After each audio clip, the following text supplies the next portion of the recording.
Thank you very much for accommodating this unusual situation that we're in right now. It's very odd for me. I'm the only one in 206.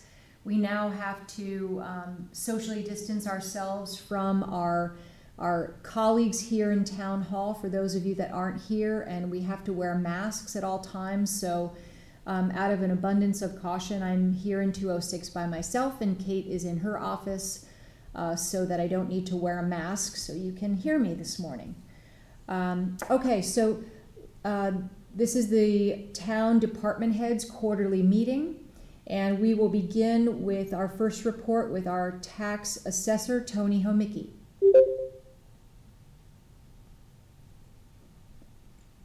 Tony, are you there? I'm unmuted now, right, Kate? Got it? Yes, I can hear you now, Tony. Yes, good morning. My report pretty much speaks for itself. We had an extensive quarter. As you can see, it was inclusive of the grand list reconciliation. The critical periods for our office was the Board of Assessment Appeals. We had deadlines and timelines prior to the governor's extending our responsibilities. So we did meet those duties on time. I missed the Sugar Bowl newspapers. I missed Papa Joe's breads, and I missed Mama Carmela's breads rather than Papa Joe's food. So other than that, I think that's pretty much it for my summary. Okay.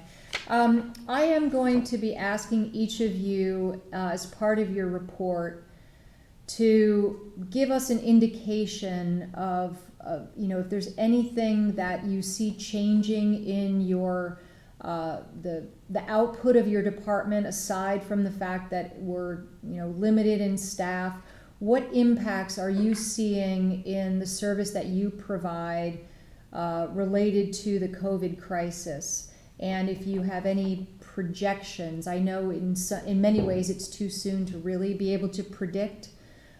Since we're reviewing the quarter that really was not impacted by COVID, but if you could just give us a brief statement about what you anticipate as impacts with each of your reports, that would be very helpful to us. So Tony, what impacts might you see ahead for your department in the next quarter?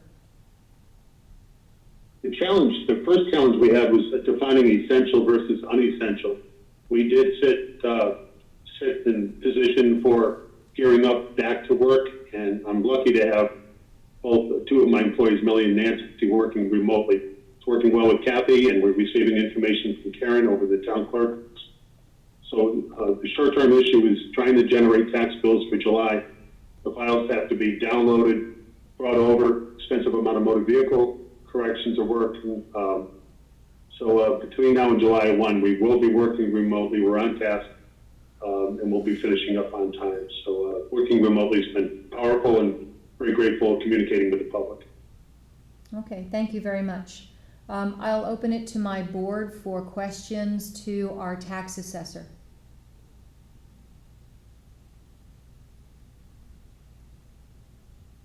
If you have no questions for the tax assessor, could you just acknowledge that you have no questions, please? We have no questions right now. This is Sarah. Thank you very much, Tony. Krista, no questions. Thank you. David, no questions. How about you, Kip? Any questions? Kip hasn't still. Oh, there you go. Okay. We'll move on to Pete Solheim from the Building Department.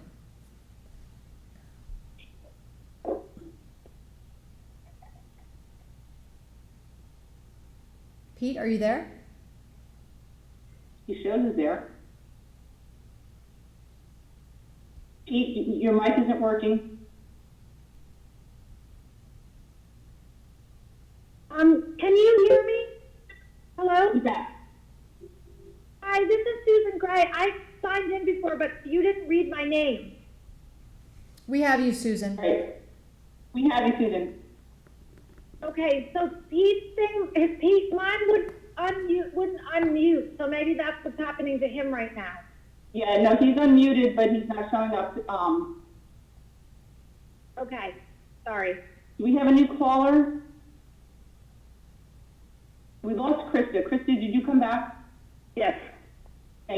Okay, I'm not sure what's wrong with Pete. okay, we'll try one more time. Pete, are you there?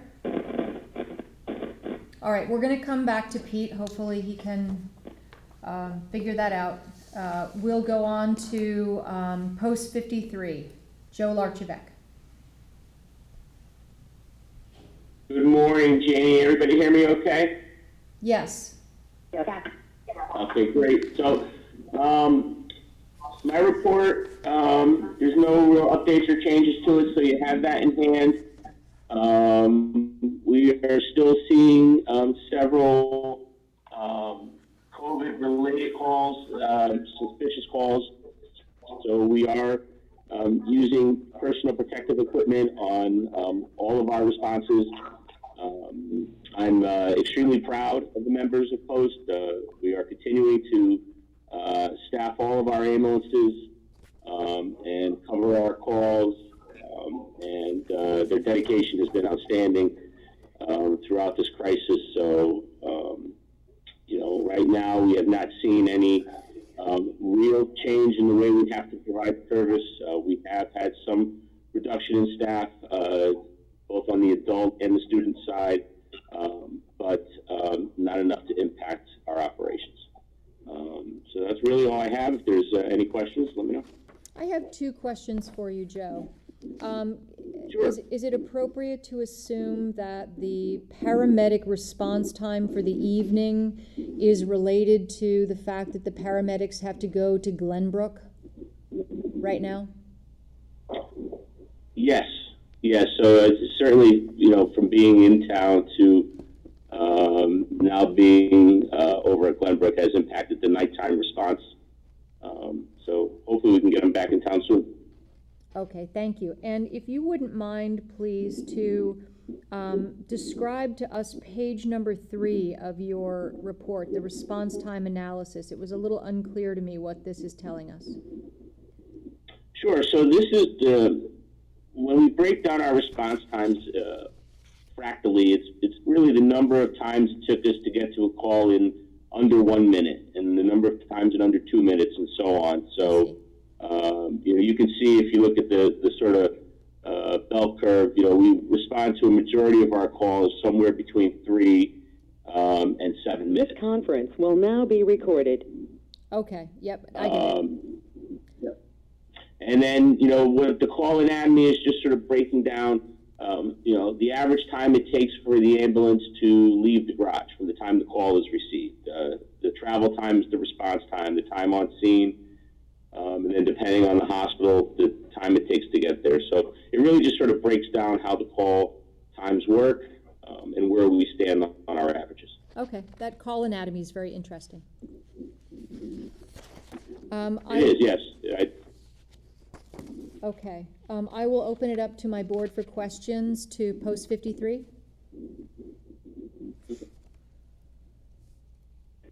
Hi, this is Krista. Thank you so much for the report. Could you address, as Jamie mentioned, for the first presenter, given this environment, how are things going? Are there any issues that, if you could know what you know now, what you might need, or address that topic, please? Thank you. Thank you. Good morning. Yes, I think in hindsight, we had thought we had acted early, going all the way back to mid-January when we first started to think about coronavirus.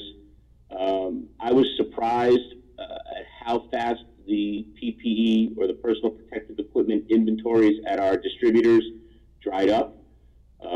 So we do have adequate supplies on hand, and thanks to Mark and as well as the state for doing some PPE drop-offs for us. But we have so much that's now on back order, and I think that one of the things that we needed to probably as an overall group, not just us but all the first responders, was had a plan.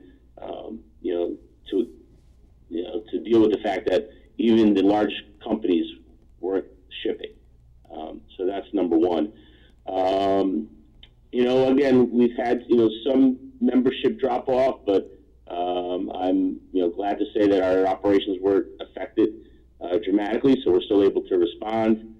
And, the community outpouring has been phenomenal, and thanks to them, we've had drop-offs of food, drop-offs of, personal protective equipment, of cleaning supplies, and those were all much needed and much appreciated. Thank you, Joe. Thank you very much. Thank you. Any other board questions for Joe?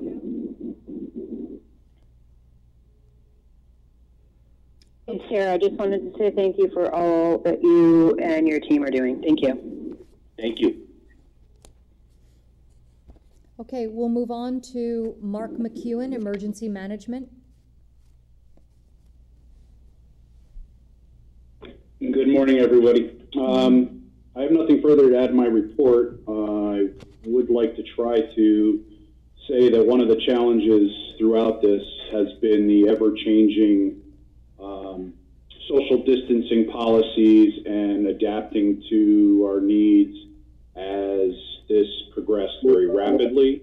I know the general public was challenged with that, but I think from an employer and first responders, et cetera, it was a large lift to try to adapt almost on a daily basis to what the governor and our desires locally were to try to social distance and what to close, et cetera.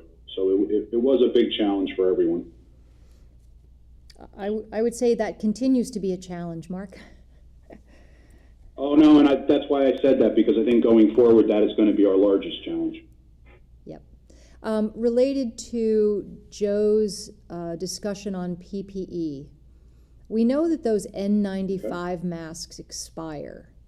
I don't know how long they're considered fresh, but the other PPE that is required, gloves and the suits, the white suits, do those have an expiration as well? Is there an opportunity for us to come up with a sort of a PPE stockpile locally? Does that make sense? Yes, it does. Back in the early or mid 2000s, when we did our pandemic planning, we actually acquired some PPE, but it was never refreshed. I think that's the challenge that we all faced is government is trying to purchase enough equipment to have it stockpiled, and then challenge of refreshing it periodically, which in essence is most of this stuff is 5 years. It breaks down naturally, so a lot of what we had here locally was discarded and never replenished. And it's very difficult to ask for things that from a budgetary standpoint that may never be used during that time frame that you would hope to have it for. So I think it was a challenge nationwide, obviously, but almost everything when it comes to personal protection has a lifespan. There's very few things that I am aware of that doesn't. The gloves break down over time, they fall apart, they tear. The masks, the challenge we've had with the national stockpile equipment, the straps are degrading, so they were falling apart as we were trying to put them on. Recently, is last, I guess, about a month ago. So they had to be rebuilt basically just so that we could possibly use them. And then we started getting trickles in of donations, et cetera, that kind of brought us out of a desperate situation, if you want to call it that. Okay, thank you. That's good information for us. I will open it up to board questions for Mark McEwen.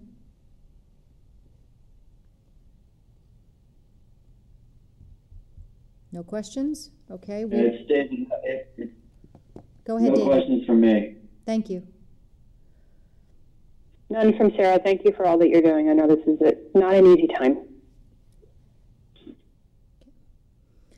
All right, if there's no questions from Mark, then thank you, Mark. We'll move on to Finance Department, Jen Charneski.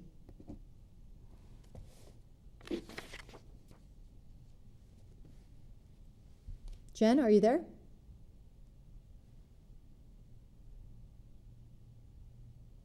Kate, do you see Jen on the line? She is, but she's got to enter some audio pin, and I'm going to call her. Okay, we'll come back to Jen also. Let's move on to Bob Bush, Fire Marshal.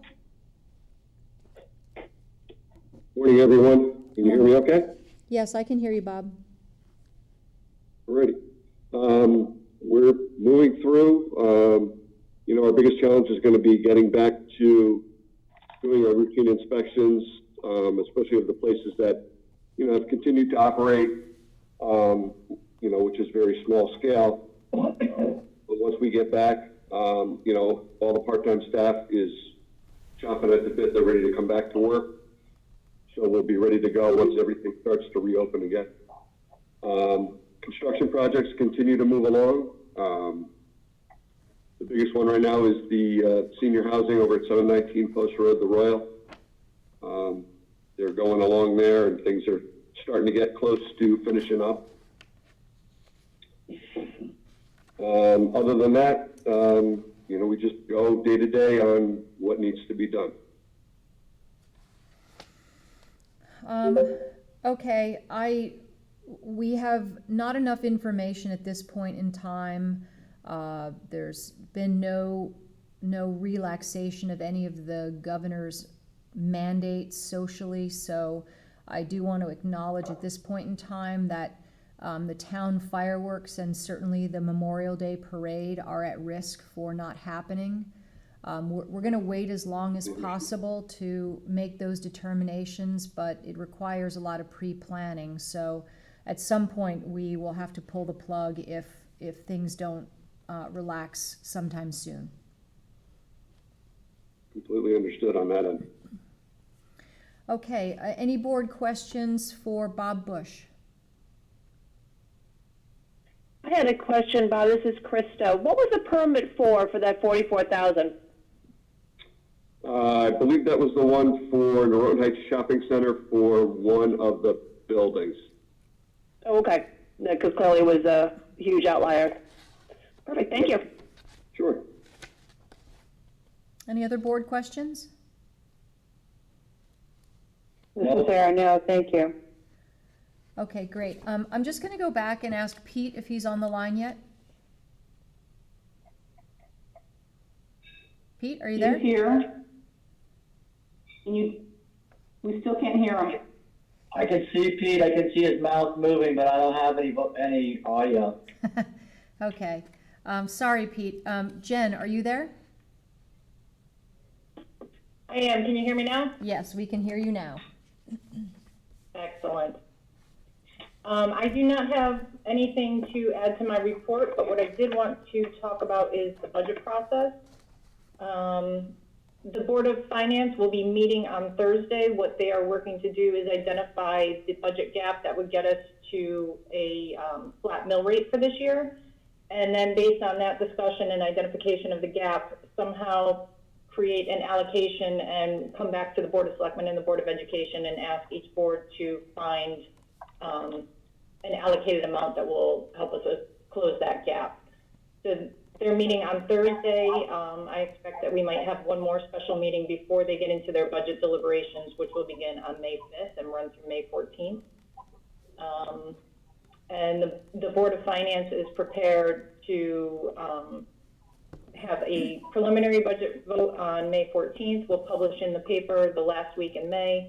And then depending on the RTM vote, either the RTM will have the final budget vote, or if need be, the Board of Finance will be prepared to have a final budget vote on June 10th. With the thought being that's the maximum delay allowed under the governor's executive order, will give us the maximum amount of time to gather more information, see what decision needs to be made based on all the information that's available as of June 10th. Thanks, Jen. As for our department, things are running very well. Okay, I know that Kate and I were talking this morning, one of the greatest challenges is to try and pinpoint, as I said, it's a moving target right now, all the financial impacts to the town departments, loss of revenue, loss of investment income, impacts to our pension plans, things like that. So I think things are unstable, but we're beginning to gather that information, and I appreciate your help and your department's help in doing that. I gave a couple ideas to Kate this morning about how we might be able to attack that in a different way. So I'll look forward to talking with you later about that. Very good. Any board questions for our finance director? Yes, hi, it's Krista. Thanks so much, Jen. I just wanted to clarify and to confirm, thank you very much for your response to some of my questions, and that this information, for example, regarding the interest income, has been shared with the Board of Finance? Yes. Perfect. Okay, thank you. Any other questions for Jen? No, thank you. No, thank you. Okay, great, thanks. Let's try one more time. Pete, are you there? I'm trying. Oh, I can hear you. I have my mic. Gotcha. There. Is anybody able to hear me? Yes, we can hear you. Oh, beautiful. Okay. We are still doing our inspections. We haven't stopped on that front. We have seen some slowdown as permits are slowing down coming into our office. We are still accepting permits, but they are slowing down since my report was written. We have issued permits for the federal project, obviously, and they're going very well. The Noroyton Heights project, we have their permits ready, but they have not picked them up. I'm not sure what the delay is on that front. Okay. Any questions for our building department?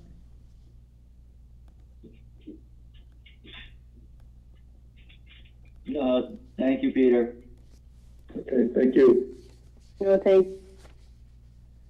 Okay, great. We'll move on to our health department, David Knopf. David may have dropped off the call. No, I'm here. You're the one who's David. I'm the David. See, my computer doesn't have a microphone, so I took my laptop and I signed in at my desk, and then I took my laptop into the auditorium to do this. But anyway, it has been a couple of months like never before.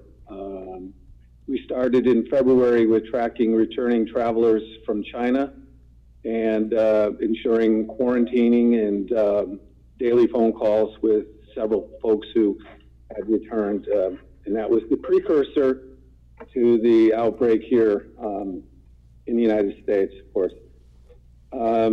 We were pleased to be part of the establishment of our drive-through clinic. We're one of the first communities in the area to do that, meet the needs of folks who needed and wanted to be tested.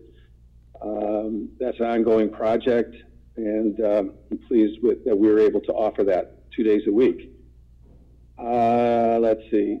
We are tracking COVID positives and have gone back and looked through all of the past cases and interviewed most everybody, 150 so far, and found a couple of interesting commonalities or discrepancies, however you want to look at it. There's no average in terms of how long people are sick. It ranges anywhere from a couple of days to weeks. And what we found is that most people and most homes that had one person sick had multiple people within the homes that are sick. So we can certainly judge that from the 150 reported cases, there were many, many more positive cases because people just didn't get tested after one person in the home was sick. We did do some contact tracking, especially during the initial phases of this, and it was very difficult to do because first thing, people don't remember who they were in contact with, and secondarily, sometimes they just don't want to tell on one another. And it's kind of like don't want to have somebody be confined to quarantine if it's the word of somebody that discloses that somebody's been in contact with somebody who may have been sick. So this whole talk about going forward and doing a lot of contact tracing, to me, is somewhat problematic. We do daily checks and interviews with our assisted living facilities, checking on the health of staff, on the health of residents.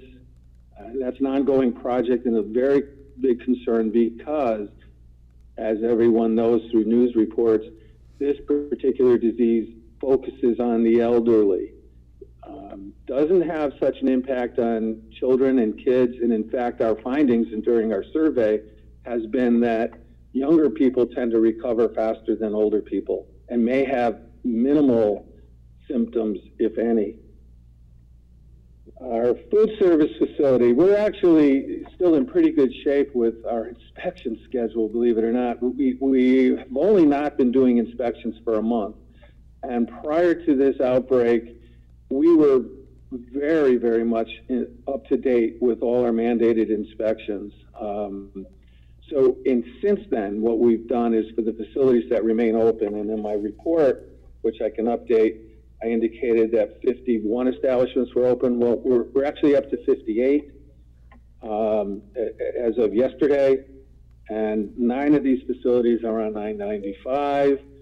But almost every day we get reports from all of our facilities regarding employee health and absenteeism, fever, so on. So we're keeping track. We have a spreadsheet where we're keeping track of the facilities and what they're reporting to us.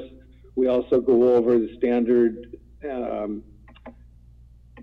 food handler processes, such as gloves and social distancing within the facility, temperature requirements, the general things that we look at when we're doing our normal inspections. We are also thinking about how we're going to, as Jamie asked before, going about the reopening and the expansion of services for facilities, and how we're going to revisit conducting inspections at some point, hopefully within the not too distant future. But we're providing regular notices to our food service facilities about any changes and reports from CDC that pertain to the masks and so on. And regarding masks, we've had local residents offer to donate reusable cloth masks that we have offered to food service facilities. In less than a week, we've already given out over 150 of these masks to our local operating food service facilities with a demand for more. Public pools, we send a notice to all our pools, and that's condominiums as well as our clubs, saying that at this point, due to the governor's restriction against public gatherings, we're not going to be issuing permits. Normally at this time of year, we start doing inspections to get ready for the Memorial Day opening of pools. But that's on hold for now. We'll revisit that as time goes on. Same thing for cosmetology salons. We'll be revisiting that as we reassess the reopening of Connecticut. We've been asked by various facilities when this will be, and the answer is, well, we have to wait to hear what the governor's guidance is going to entail. We have also gotten closely involved with having our first responders, in particular at this point, our police department, tested for exposure to COVID. And we're able to fast track that, both in working with HR to do testing for return to work clearance.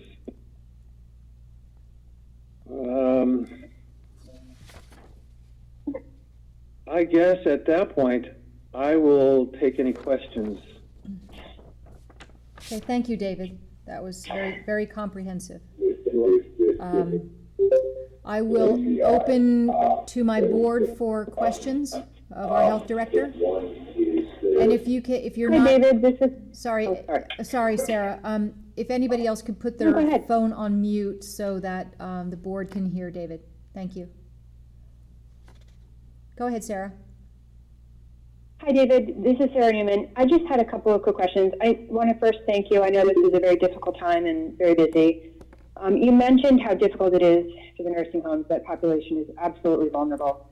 Can you tell us some of the things that they're doing differently at, I know we had, I think, one case at a nursing home, but can you tell us how they're kind of isolating maybe some of the patients or how their procedures have changed, just to let people know? This is very early on about not letting external people in, to the extent where, to keep visitors out. That's a major change that they had. David, we're having some trouble hearing you. Is your microphone working? Sarah, are you there? I am. Okay, I think we've lost David for a moment. Okay.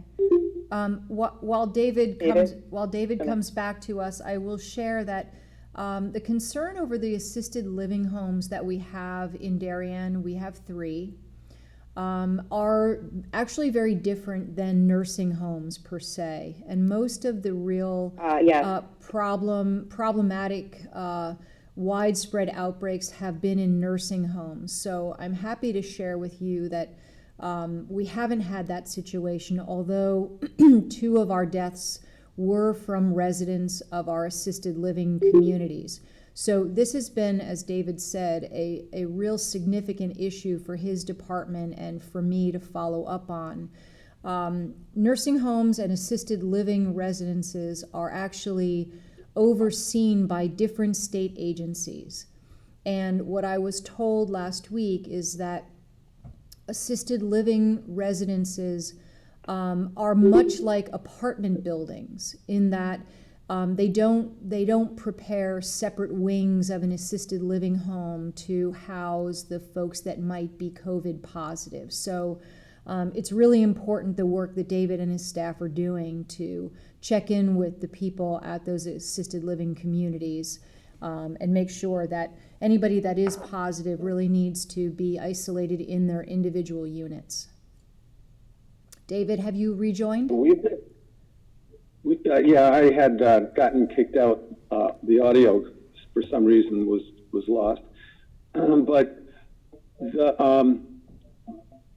the facilities that we have, we've been very fortunate, and I shouldn't say that, but we really haven't had the level of impact that many other facilities have had throughout the state, and actually through the country. But that said, I hope I haven't cursed us. They have been pretty aggressive in the facilities in managing those folks and keeping people out. But again, the issue is the number of different staff people that come through and monitoring staff people. And of course, with the latest findings that you can be asymptomatic and still be contagious, really creates a huge problem in trying to prevent the spread of this disease. I mean, there's just no way to know when you're contagious. Sarah, thank you, David. I appreciate it. Okay. Are there any other questions for David? Thank you. Thank you. Any other board questions for David? Yes, this is Krista. Thanks so much. Thank you for this extensive report. I guess I have 2 questions. One more basic, going back on the food service operations. Are you able to physically get into these venues, or is this all through survey over the phone? We are conducting our inspections over the phone. So we're not doing physical inspections. We are following up on complaints, verifying complaints, most of which have to do with the lack of social distancing. But no, we're not actually physically inspecting facilities at this point. As I said, we're really not that far behind our schedule at this point. So, we can be caught up in a hurry. And is there is there a reason why you're not doing it? Is it just because of focus in other areas, or when would you plan to resume, or what would cause you to resume? We are practicing our own form of social distancing, and those facilities are pretty close quarters, and Okay. we feel that we can be far more effective and actually have established some really good relationships with facility managers by daily contact, and probably even better than what we had before, because we're sort of in their minds every day. And, we'll be having them do temperature checks, for example, when we're on the phone. They've got their hands full too, and trying to manage their businesses, and we're trying to work with them through this. No, I very much appreciate it's a difficult time. I'm just trying to understand the process. So thank you very much on that. My other question, gears, I'm sorry, I'm fading out. Other question, shifting gears, going now to more the testing. Could you speak antibody testing? Do you have any comment on where the town may be or going with that? We've been in discussion with that issue for a while. Our medical advisor, Dr. Caleb Moore, actually has just gotten involved with doing antibody testing through his practice in Greenwich. And he's cautioned against putting too much faith in this at this point, the antibody testing, because there's a lot of questions. And it's a research project, really. And that's how he's viewing what his investment and entrance into this field is, as more of a study to determine whether or not, having antibodies actually means that people are immune. So at this point, I really have to rely on our medical advisor in answering that question. And I know that Jamie's particularly interested in moving forward with this. So we'll be having additional conversations, not only with Dr. Moore, but with others on this issue. And, it's been a topic of discussion from Dr. Fauci during his evening press conferences, where he's asked a lot of questions regarding the efficacy of the antibody testing, and he's still cautioning it against putting too much faith in that. David, can you share with us the form of antibody testing that Dr. Moore is doing? He's doing a blood test. So he's doing he takes a blood test and he sends it off to a lab for testing. Okay, so it's a blood draw. I'm sorry? It's a blood draw? Yes. Okay. And as he says, it's in my conversation with him, it's a blood draw, and it involves a great deal of counseling, because what he doesn't want to have happen is to have people who've had antibody tests done, if it comes back positive, he's concerned that their practices of social distancing and, it'll go to the wind, because people will think they're immune. And his concern is that we don't know that yet.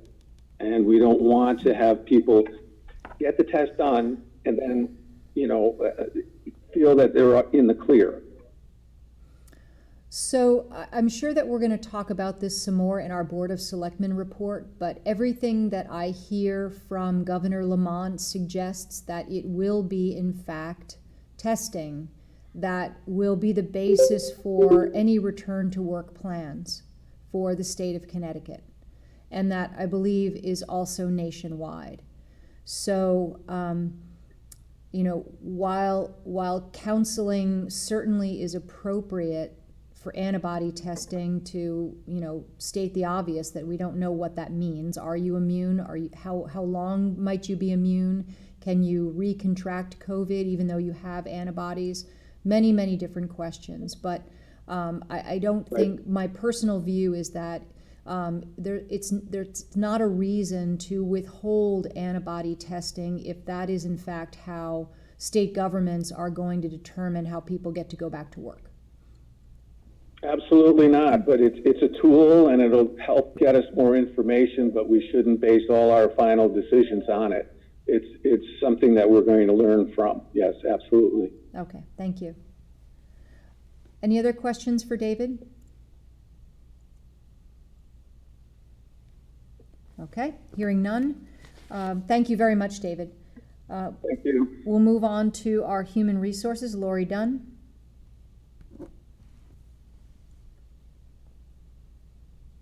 Lori, are you there?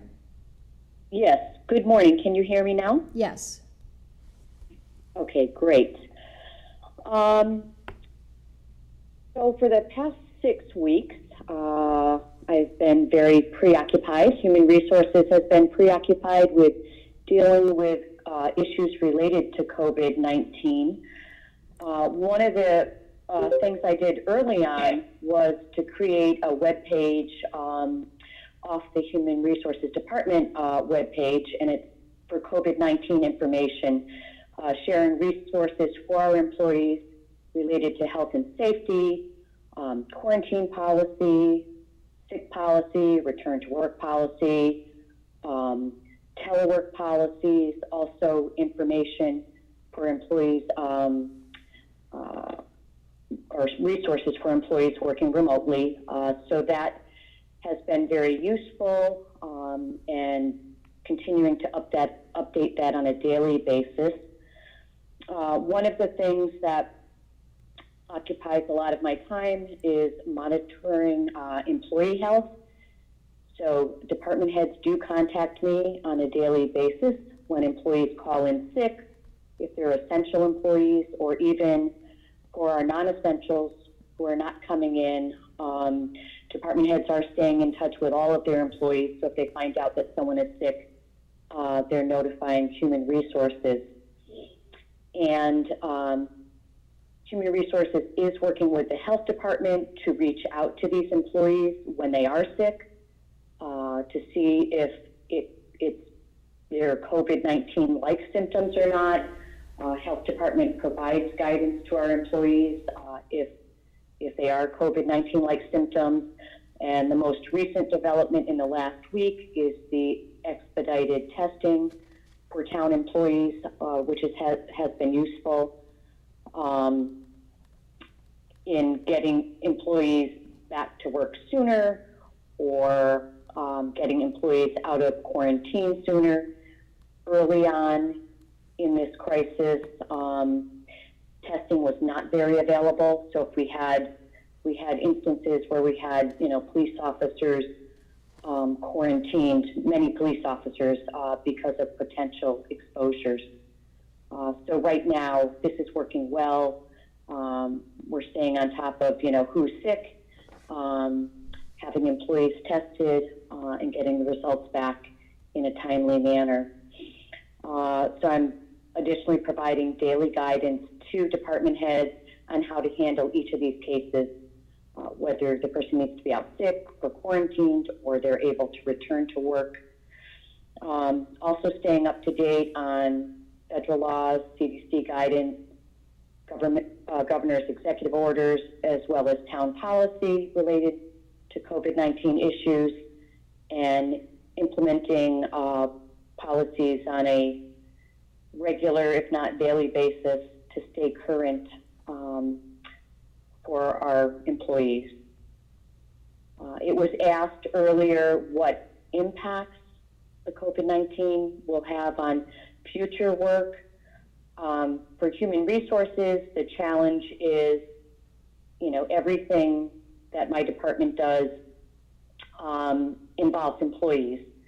So to not have all of our employees at work at the same time is challenging, and we have some annual things that are coming up that will still need to go forward, but we're finding creative ways to manage them. One thing is performance evaluations that are coming up for our non-represented employees, and for the first time, our town hall employees will be evaluated. We have open benefits enrollment coming up in May. That will be done online. We had started negotiations with our Public Works Union. We had one initial meeting in March. We have not been able to meet since then. So that process is on hold. Another item I would mention is that our unemployment claims are up while all of our permanent part-time and full-time employees are either working or in the office, working remotely, or having a continuance of their base pay. Our seasonal employees have not been hired back at this point, and many of them are filing unemployment claims, so that will be an added expense for us. And that is all I have. Lori, can you share with us if folks, I know that there's a lot of mandated trainings in various departments that have to occur, and if those trainings are able to continue online? We do have online training. There's nothing that I have globally launched at this point. We have been pretty aggressive with our training, so currently we're up to date on training, but if this continues much longer, we can do online training. We use KERMA's online training database, which has literally hundreds of courses, and all of our employees have accounts set up with that training, so that would be our first go-to if we get to a point where we need to do training and employees are not back to work. That's great, thank you. I'll open it up to board questions for Lori.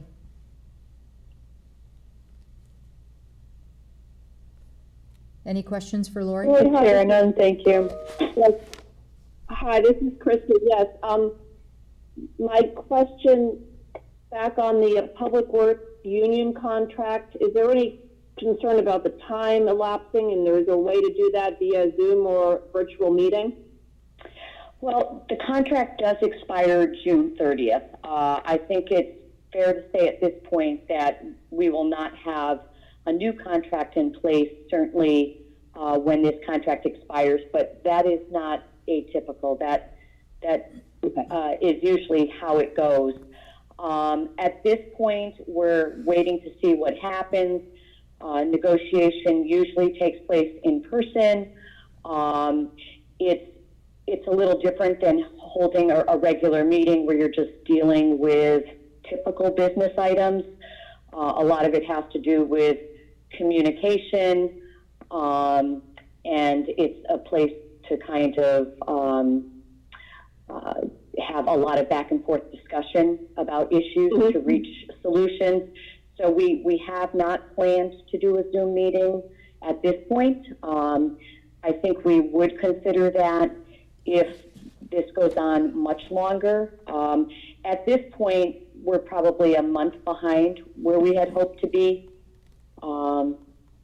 So we're at this point just kind of staying tuned and staying in touch with union officials.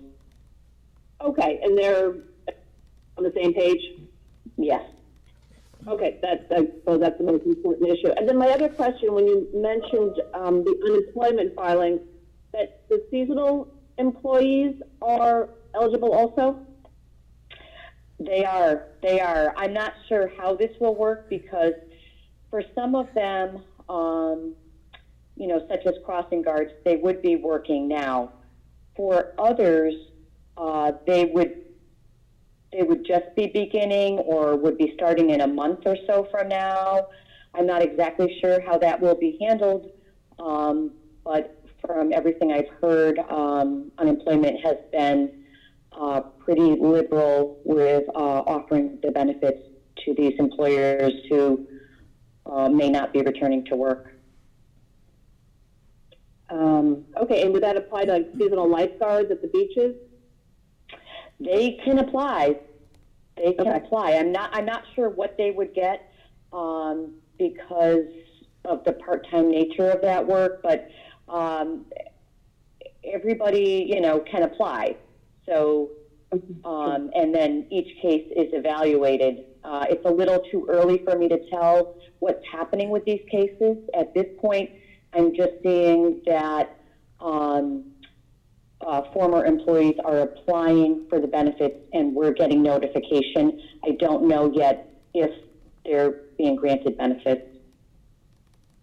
Okay, true, that's a good point. Okay, thank you very much. Okay. Any other questions for Lori? Okay, hearing none, thank you, Lori. We'll move on to Human Services. Good morning, Ally. Good morning. I don't have much further to add to my report. As I mentioned, we've been inundated with requests from residents for assistance, and I anticipate that that will continue to increase as unemployment increases and the economy suffers. We're really taking it day by day and making sure that that their essential needs are met, making sure that everyone has adequate amounts of food, that their utilities are working. Thankfully, many of them are not at risk of being shut off, as you probably all know, and that their rent is being paid. We don't want people to just simply not pay their rent because there's a grace period, because that will sneak up on them, and then we don't want people facing eviction. So we're trying to assist however possible. And that's about it.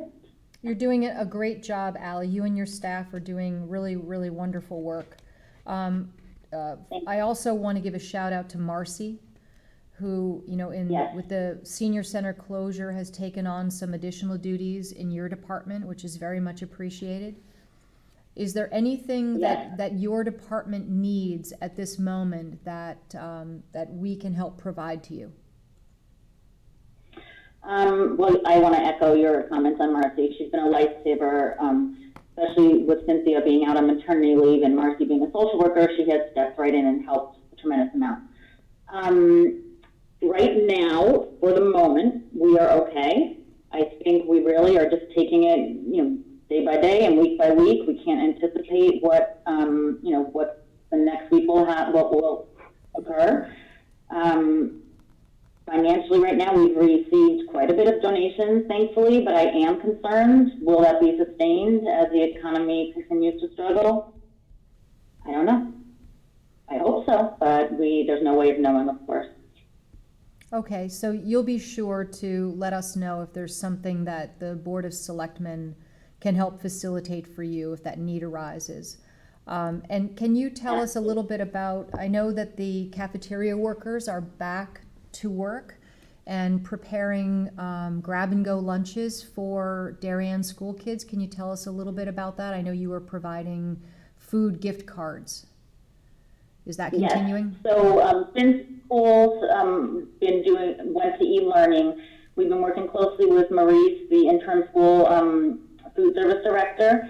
We've given out 3 rounds, I would say, which is we did every 2 weeks, of gift cards, grocery store gift cards to all of the kids on free and reduced lunch, and some additional families that have either come to our attention or that we were working with that were not receiving free or reduced lunch. And it's gone very smoothly. So the Board of Ed has provided us with funding for that in conjunction with Human Services Gifts and Donations Fund.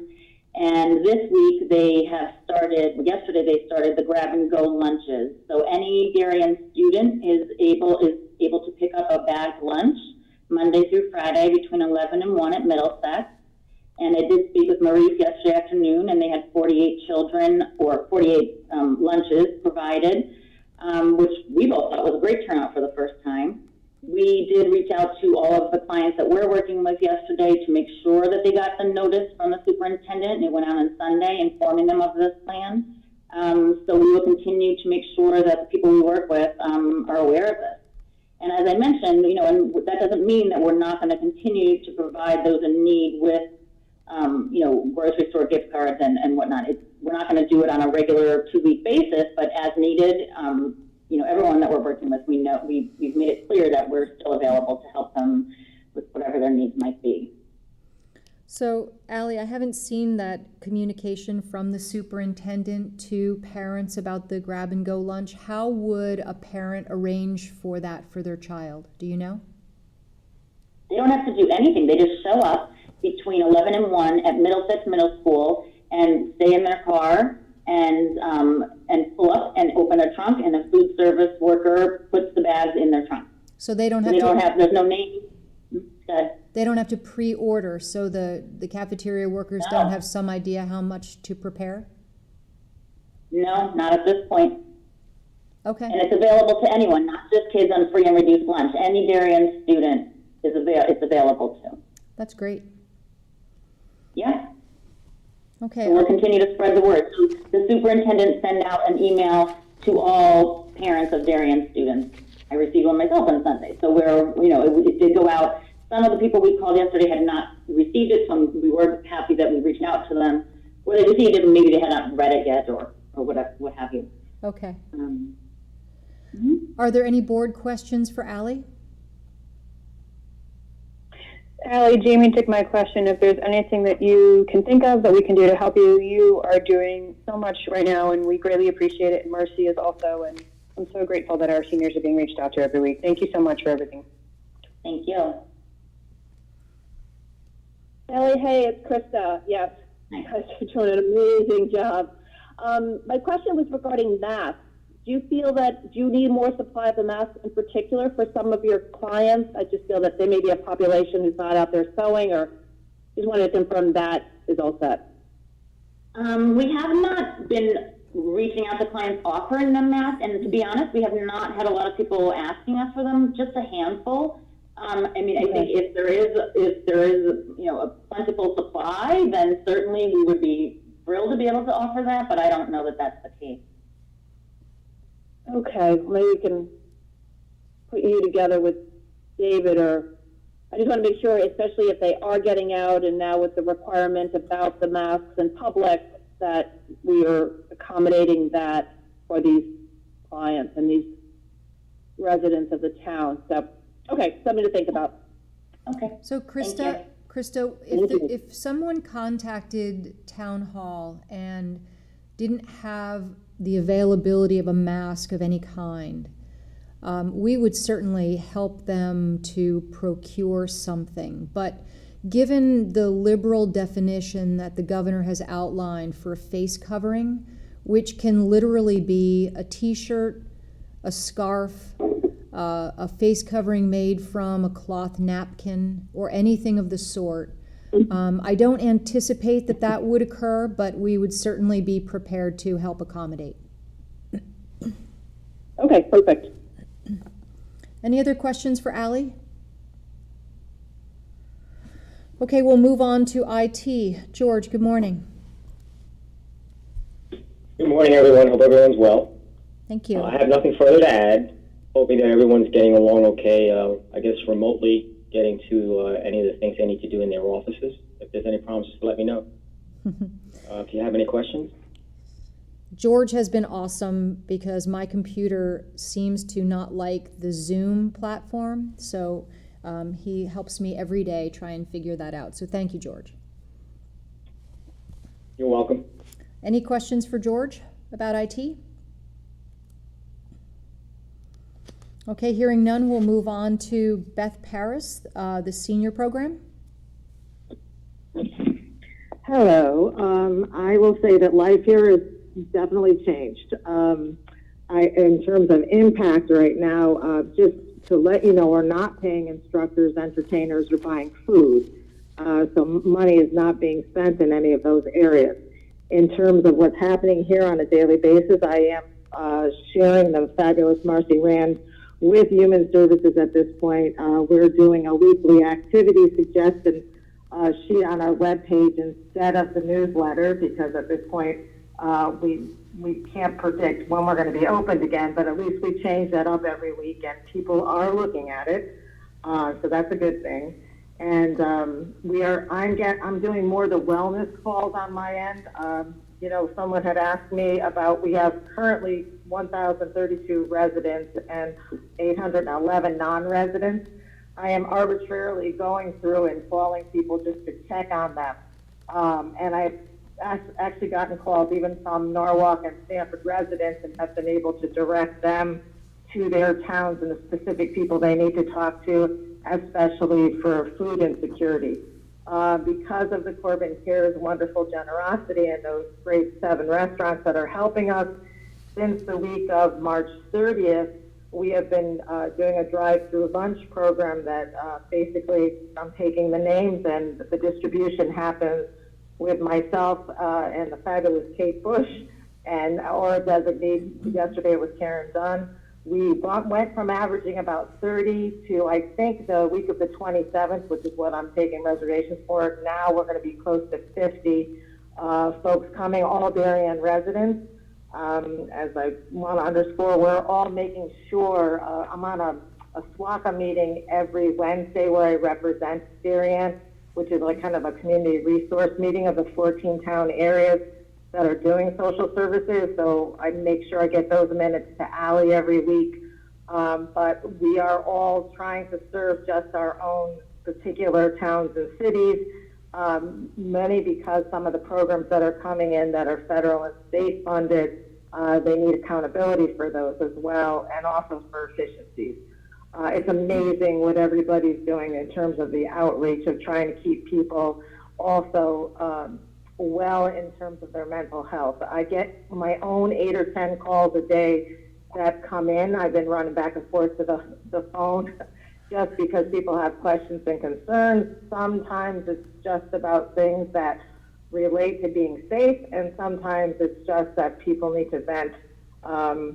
So I'm glad to be able to be here. On the premises, I'm here from 7 to 2:30 every day. Marcy's working remotely, and the part-time staff is at home on call. Our clerk, I do email her for different questions and things related to paying bills, because right now I'm doing all of that. So Jen, if Jen can hear me, Jen, if there's any mistakes, you won't be surprised. You know who to blame. So it's just a different world. It's very strange to be here alone, but I feel that I'm blessed to be healthy and be able to implement the generosity of this community. Because if you could see the people's faces and hear people just being able to connect and look at each other, that has been a wonderful thing. So. Thank you, Beth, so much. You are really doing incredible work, and the community collaboration around the Corbin Cares program is fantastic. Have you considered doing any online programming for your seniors? Well, there's Marcy and I have been talking about it. We've kind of been polling people ourselves, doing email blasts, and it's what she has done is it's mostly the exercise people that are interested in that, and she's put up YouTube sites for people to go to that have specific exercises that are very similar to what we do here. So people have been really pleased with that. Our instructors tend to not be as computer savvy, so they're not offering, because we have connected with all of them. And some of our older instructors have gone to other states. They're not even here, they're with their children. So we went the YouTube route in order to be able to satisfy that need for folks. So I think right now we're doing okay. If you go on every week, the web pages that change every week for the activity suggestions. Some of them are pretty, we're talking about trying to make them interactional, like people give us a joke a week, or try to have a puzzle, see how many people can answer that puzzle, that riddle. So we're looking at that right now too. I know that a number of your participants are computer savvy, and I'm wondering if you would consider trying to organize a social get-together by a Zoom call. I know that everybody's doing that with their families and friends, and it certainly might be a nice way to connect seniors that are, proficient with technology. Yes, we were actually talking about doing like a weekly coffee chat that we check in with each other. So that is definitely something that we're looking into. We're getting also ideas from the other senior centers, what they're doing as well. So, but people I got 3 calls yesterday asking when we're going to reopen. So people are starting to just feel like they want to be with each other, and, so it's also being able to quell that anxiety. And, the telephone is an amazing thing too. The technology, the super technology and the telephonic technology, this was going to happen at any time in history. this has been a wonderful asset that it happened now. Yeah, that's so true. Well, thank you very much, Beth. I will open it to board questions for you. Sure. Board questions for Beth? Thank you. It's Sarah Newman. I just wanted to say thank you for all that you're doing to keep our seniors in touch and connected. Thank you. Most welcome. Most welcome. It's a privilege to be able to be here. Okay, if there's no other board. Hi, this is Krista. Yes, oh, thanks, Jamie. Yep. It's Krista. Thank you again, echoing that the services you provide to the seniors are invaluable and broad and interesting, so thank you. Thank you. Changing and moving forward when life is back to business, regarding our membership now, looks like it's not quite 50-50, but it's sort of there, resident, non-resident. Could you talk briefly, if you have any information at this point, where you're getting your thoughts if you move forward with a non-resident membership fee? As far as a non-resident membership fee on our cursory, just talking to people, the people that are regular attenders here have sometimes they even gift us with money at Christmas time. I don't believe that if at this point you wanted to institute a non-resident fee, a membership fee, I think it would be pretty well received. And it would be another source of revenue. Because there are folks that come into the center who don't participate in anything that costs anything. Someday if you all want to meet with me, I'll explain how we actually, we have about 18 volunteer programs that are no charges associated with it because we're not being charged. So I can explain what really the money flow is in here. But I think the time has come that non-residents, also for leveling off a little bit, we're very attractive to people, not only because the building is so beautiful and the staff is so wonderful, it's because we're zero entry. Zero entry is, yeah. So, but it is, we're accessible. We have, we're one of the few senior centers that do 14 different programs on a regular basis, not including all the extra stuff that we do on a monthly basis. So we want to be able to, I feel, even with our general Darien residents, to have folks contributing that are non-residents coming in. And we have done research. Most of the senior centers in the area are charging non-membership, and we can talk about that too, or they're exclusionary, like New Canaan. No one, unless you're a New Canaan resident, you can't go to their facility. So, I think it's an idea that time has come. We're going on 6 years in this beautiful place, and I believe that most of our non-residents are very appreciative and wouldn't bat an eyelash at a membership fee. Well, that's wonderful, and perhaps something we could put on, Jimmy, for the agenda going forward and take it off, not offline, but take it as a separate item. But thank you so much. That would be You're great. very welcome. Happy to do that. Anything else for Beth? Okay, thank you very much, Beth. We will move on to Pam Geary, Thank Parks you. and Rec. Good morning, everybody. So good to see and hear all of you, and I'm very happy to hear that everybody's healthy, so that's the first thing.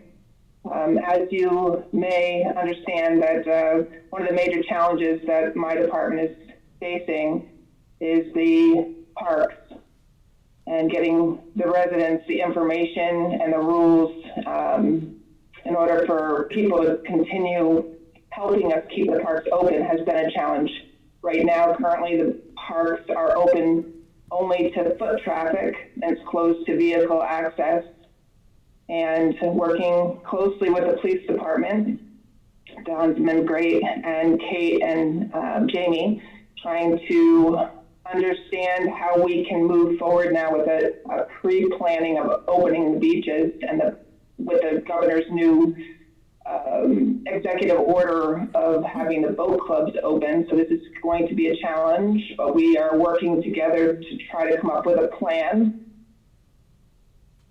Behind the scenes, the staff has been working virtually to offer residents classes that they can do by way of computer. Some have been very successful, so that's been great. Staying on top of our website and social media to communicate to the public as things change daily.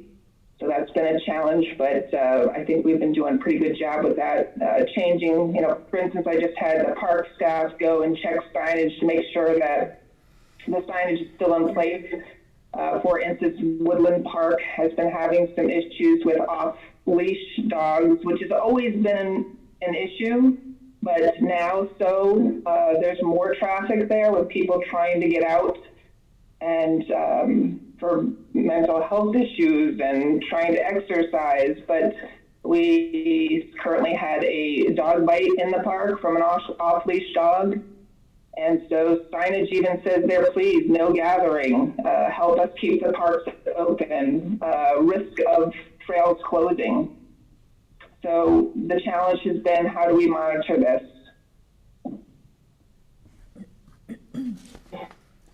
Okay. Your report is extensive. Thank you. I appreciate the timeline on the decisions that we made collectively, Pam, about addressing those very issues you just outlined. Are there any questions from my board for Parks and Rec?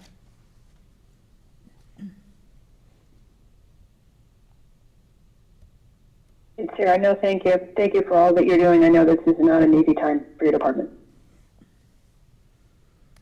Thank you. Hey Pam, it's Krista. Yes, thank you so much for everything you guys are doing. And I was sorry to hear about the dog issue over there at Woodland. I just wanted to follow up regarding the revenue issue and what do you think is the overall impact at this point? Well, the figures from last year for spring programming, we gave back to the town approximately $33,000. So I would say that was a pretty good figure for this spring season as well. Moving forward, the question is, when will people feel comfortable to start programming again when we open? And, unfortunately, our We Beach Fest and Bicentennial event is not going to happen, and we publicly displayed that at our last meeting on June 6th. We're entertaining a date in the summer, but most likely our feeling is the confidence of the people to want to gather isn't going to be there. So therefore, most likely we are going to cancel that until next year. But the good thing is, having staff meetings right now, we are very excited about trying to at least honor the bicentennial 200th year by doing something on that day virtually, similar to like the ringing of the bells on Saturday night. Have a schedule of times and events that people can tune into on that day to honor that. So we're working behind the scenes to try to come up with a solution for that. So as for revenue, I would say right now the spring season has been canceled, and that looks like that's about $33,000 worth of programming. Okay, and the refunds of $42,500, is that, so that's just the program you didn't run? Total amount, so that came into about $8,500 worth of revenue. That was just for spring programming, not for the spring season. Okay, I'm just trying to know what is the known economic impact to your programs at this point, independent of what's going to happen this summer. I'd just like to get to know. So you're down about 33, you would say? I would say for the spring season, that would be correct. We would mirror pretty much the same figures as last year. This is Jamie. Okay. Pam, is that 33 a net number? I would assume that there's some expenses that you haven't incurred. Yes. Okay.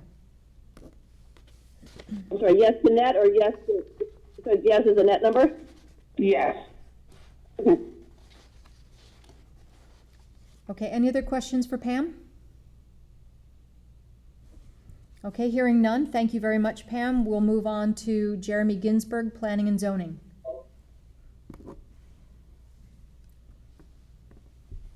Jeremy? Good morning, everyone. You have a copy of my report. Good morning. Morning. And what we have, the biggest constraint we've had is obviously with all the meetings of the local land use board, meetings were generally canceled for about a month period from mid-March to mid-April. Planning and zoning had a meeting last Tuesday, April 14th. They'll be having another meeting tonight, and we are getting back in the rhythm of the other land use boards starting to meet over the next few weeks. A lot of our time in our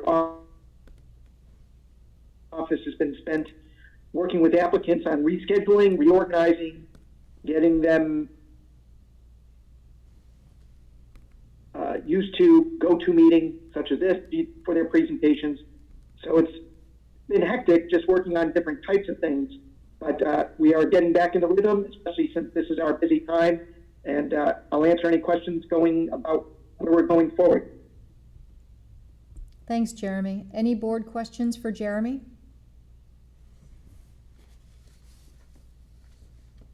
Sorry, Jeremy. Hi, yes, Krista. Back on Norotan and West, those last three signatures, is there any concern with this moving forward to the RTM without those, or do you have them? Just curious. Well, it's a fine line, and that's a lot of what every department's been working with, is the sensitivity of pushing people along, asking them to go do certain things, chase down a notary for a signature in light of we don't know their personal situation or what's going on. So Ed and I were going to give people a little more time in an effort to go ahead. Certainly the RTM can approve these documents with the understanding that the other parties have made verbal agreements. We've spoken to all three, and all of them have said that they're satisfied with everything. This has been through a lot of back and forth. It's just a matter of them signing the actual document. Okay, wonderful. So it doesn't impede the RTM. That was obviously my biggest concern. Perfect. Thank you so much. That's correct. Any other questions for Jeremy? Jeremy and Sarah Newman, is it just the notary piece that's an issue with these three particular property owners? Yes, we have mailed out to those three parties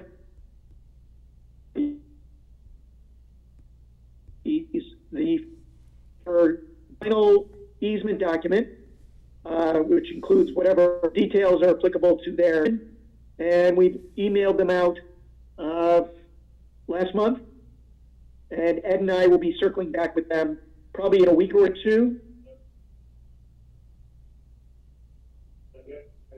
Thank you. I know it's a hard piece right now. I know the library usually has a notary on at all times, and it's difficult right now to get one. Thank you.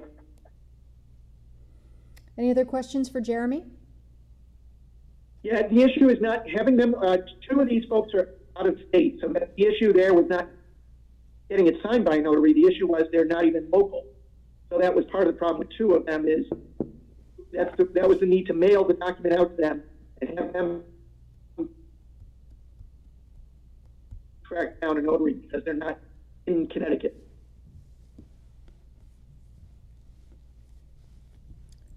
Okay, if there are no other questions for Jeremy, thank you, Jeremy. We'll move on to the Darien Police Department. Chief Anderson. Good morning, one and all. Well, it seems like this last quarter from which we completed this report was eons ago. We were full speed ahead in the first quarter with our training programs, our enforcement programs, and our community programs. That now has come to a pretty much screeching halt. The good thing for us is our mandatory training cycle for our employees was all completed before this COVID-19 hit. So for the people who needed their 60-hour every 3-year mandated training, that was able to be completed. So we're fortunate on those fronts.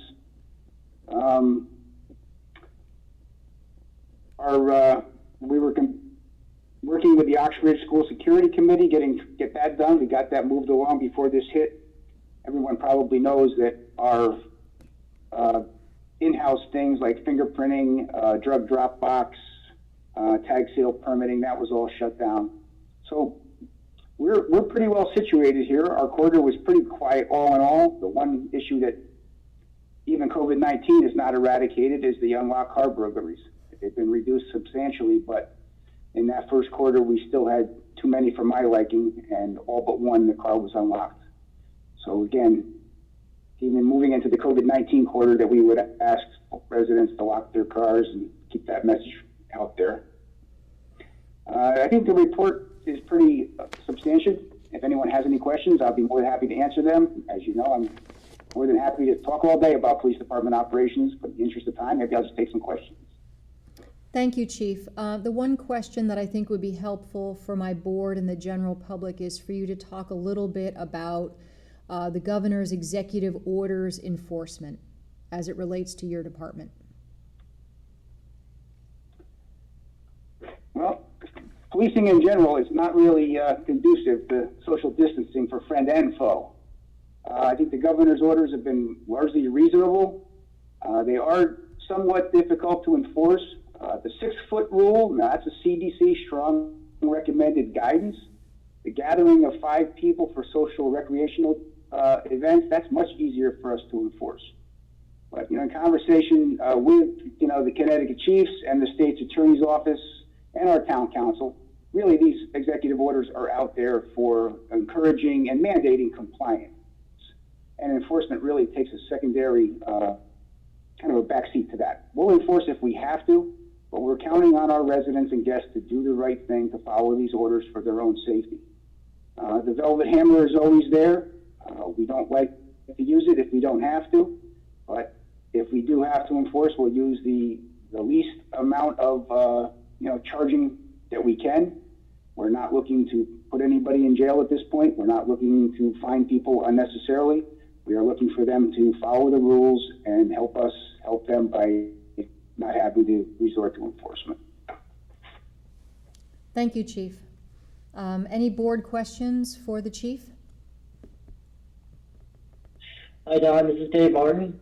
Will you just give me an idea what roles the SROs are playing now, since the school buildings are actually closed? Yeah, our SROs and our dedicated traffic division officer were all transferred back to the regular patrol division. That allows us to ensure that we have complete staffing for our regular patrol shifts, and it kind of ensures us against having an entire squad or parts of squads go down, which we did have right in the beginning. A good quantity of our midnight officers, due to their exposure, were out for a short period of time. Having that additional staff in place in the patrol division allowed us to maintain staffing level and not have to bring people back in at overtime, either voluntary or an order back situation. Typically our SROs also now work in the Marine division, and the warmer months coming, that's going to be probably where at least one, if not both of them, are going to go to the Marine division. So that fills a gap for us as well, without expending overtime or having patrol shifts start to run short. That sounds great. You all stay safe, all right? Thank you, sir. Any other questions for the Chief? Yes, hi, this is Krista. I want to begin by thanking you so much. I see those signs up on Mansfield Avenue. I am so excited for those speed signs. I know you were a big part of that. They're on the Tokenique Road as well, and a big shout out has to go to Ed Gentile from DPW and his staff for getting that done. It was a long, drawn out process to try to get those actually in the ground, and we're glad they're there. And I think they are making a difference, and they will continue to make a difference. So thank you. And I did have another question regarding the enforcement, and I think thank you, one, for distinguishing between what an executive order is and isn't, i.e. 5 people versus 6 feet. I think that's a good clarification for the public. For those issues that are contained in executive orders, could you clarify a little bit more as to what does your enforcement, or what could it look like for residents who are violating specific executive orders? Right. This has been well vetted by town council and myself and the first selectman, and we have talked this out fairly substantially. There's two levels of executive enforcement power. One would be a felony. That would be something very egregious where you were, certainly knowingly or recklessly violating some major aspect of the governor's executive order. There's a second level of enforcement, which is a misdemeanor charge, which could carry up to a 1-year jail sentence or up to a $1,000 fine. Again, that would have to be something still fairly egregious or repeated, or something that somebody was duly warned, say for a bar that just refused to close. That could be a felony, it could be a misdemeanor. We take the tact here that we would try to use in an infraction offense. Like at the Darien High School closure, we would be looking for enforcement as low as possible. We would probably use a simple trespass infraction, which has a mail-in fine. Again, now for the executive order as far as wearing face masks in public where you can't maintain social distance, we do have an infraction statute that is called creating a public disturbance, where someone recklessly or intentionally causes annoyance or alarm to someone else. Clearly, that could be a statute that could be employed. As always, we are looking for enforcement as light as possible to get the job done. We are looking for compliance. If it doesn't choose to comply repeatedly, then we ramp it up to a reasonable level based on their compliance, and it usually works for us. Perfect. Okay, great. Thank you so much. I appreciate that clarification. I will say also with the face mask mandate that there's enough latitude in that it would be hard, I think, for the police to enforce that, because you can someone who has a medical condition that would preclude them from being able to comfortably wear a face covering can not wear a face covering, and you don't have to prove that you have such medical conditions. So I think there's a lot of wiggle room in that particular order. There certainly is, and that order again is the governor and the legislature and our town leaders all expect reasonable folks to comply with this order for their safety. Enforcement is secondary. They realize that most people will in fact comply with this for their own safety and for the safety of others around them. Most people are reasonable. Mm-hmm. Thank you, Chief. Are there any other questions for the Chief? Yeah, it's Sarah Newman. Thank you for all you're doing, Chief. You're certainly welcome. As you see, this is not my house behind me. We never close. We're like Denny's. So if anyone has any questions, we're here and we're always happy to answer them. Thank you, Chief. Okay, we'll move on to Ed Gentile, Public Works. Good morning. Morning. Just the report has like usual, has a ton of information in it. The one piece on a lighter side, we did have a overall total of 8 inches of snow accumulation throughout the whole winter. I have to say that's a record for me. Being my first year, we had over 68 inches. So that's on the lighter side. Today's issues and the coronavirus that we're dealing with, down to essential personnel and DPW, we're down from normally at this time 36 staff members. We're down to 12 right now. 2 in the sewer department, 2 at the transfer station to keep our transfer station open for the residents. 6 of them we have DPW field staff, which include 2 custodians and then Darren and myself. We met just after the order to go do essential personnel, my supervisors and I, and we came to a decision that we would try to, at our best, keep this department going and running so that the residents would get responses, our contractors would get the help that they need, and keep this as seamless as possible. But it does become a challenge every day. The greatest thing I think I have to mention is our residents have been fantastic. Though they do call for work requests and constantly are calling our office, our responses to them have been well received. Even to mention if there are delays, but we're here to address the emergencies. We're here to make sure that this town continues to function. Our custodians have done a great job here in this town hall, keeping it clean, keeping it safe for the folks that work here, for the folks that do come in. Our sewer department, again, on top of all of the emergencies, on top of our daily or weekly maintenance, our guys are showing up, and I hope it's being noticed out there, and maybe I hope they're not being noticed, I guess is another way to put it. Construction is still ongoing. Federal Realty is still going. We do have a project here at Town Hall that we're trying to keep moving forward, the generator project. It's a great opportunity to try to get some work done, but still practicing the social distancing that's required. The PD HVAC work is moving forward now. We're doing some work at the Darien train station, and as you all know, Highland Park has just started work up there also. So things are still moving there, but they're being watched carefully. One thing I do want to note that I had a conversation with Kate about is our RDA sticker sales will be held off until the end of May, or as we get closer to the end of the May, that may change again, but that was a decision to use the older stickers for now. Any new residents that come in, we've had a couple that need stickers. We have been able to get them through an exchange out the front door, just to keep our residents and give them an ability to get into our transfer station. So if you have any questions, I'm here to answer those. Thanks very much, Ed. I have a couple of questions to start. First is, are we having better luck with people not gathering at the transfer station? Jamie, we are. We did put a variable message sign board up, but to begin with at the driveway, we need to move that a little closer to the transfer station. I think the people were forgetting when they drove that 250 feet up the slope. But they have been reminded.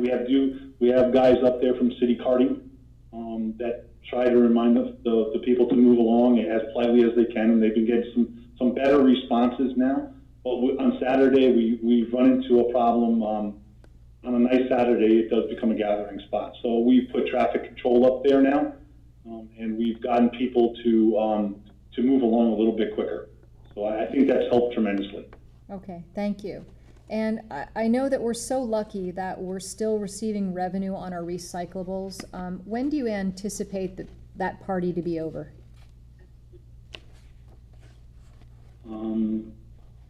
At the end of the contract? 2024, our contract runs out. Okay.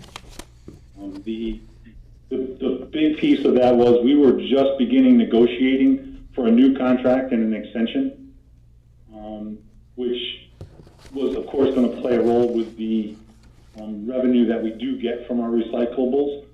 My thought was to still be in a better position than any other city or town around us and get some benefit out of recycling.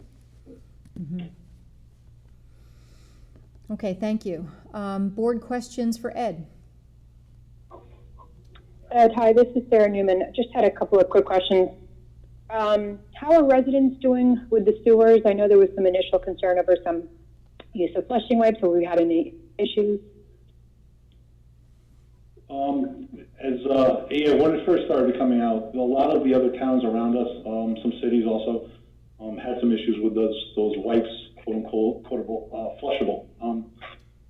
We had addressed that issue, I'd say, about 3 or 4 years ago with some changes to our pumps and to our impellers, putting in the new technology. So it's been very helpful. And to be honest with you, we've been very fortunate with no reported backups or pump clogs or anything like that. So knock on wood, we're hopeful that does continue, and our residents have been put on notice. We've been putting out some public statements.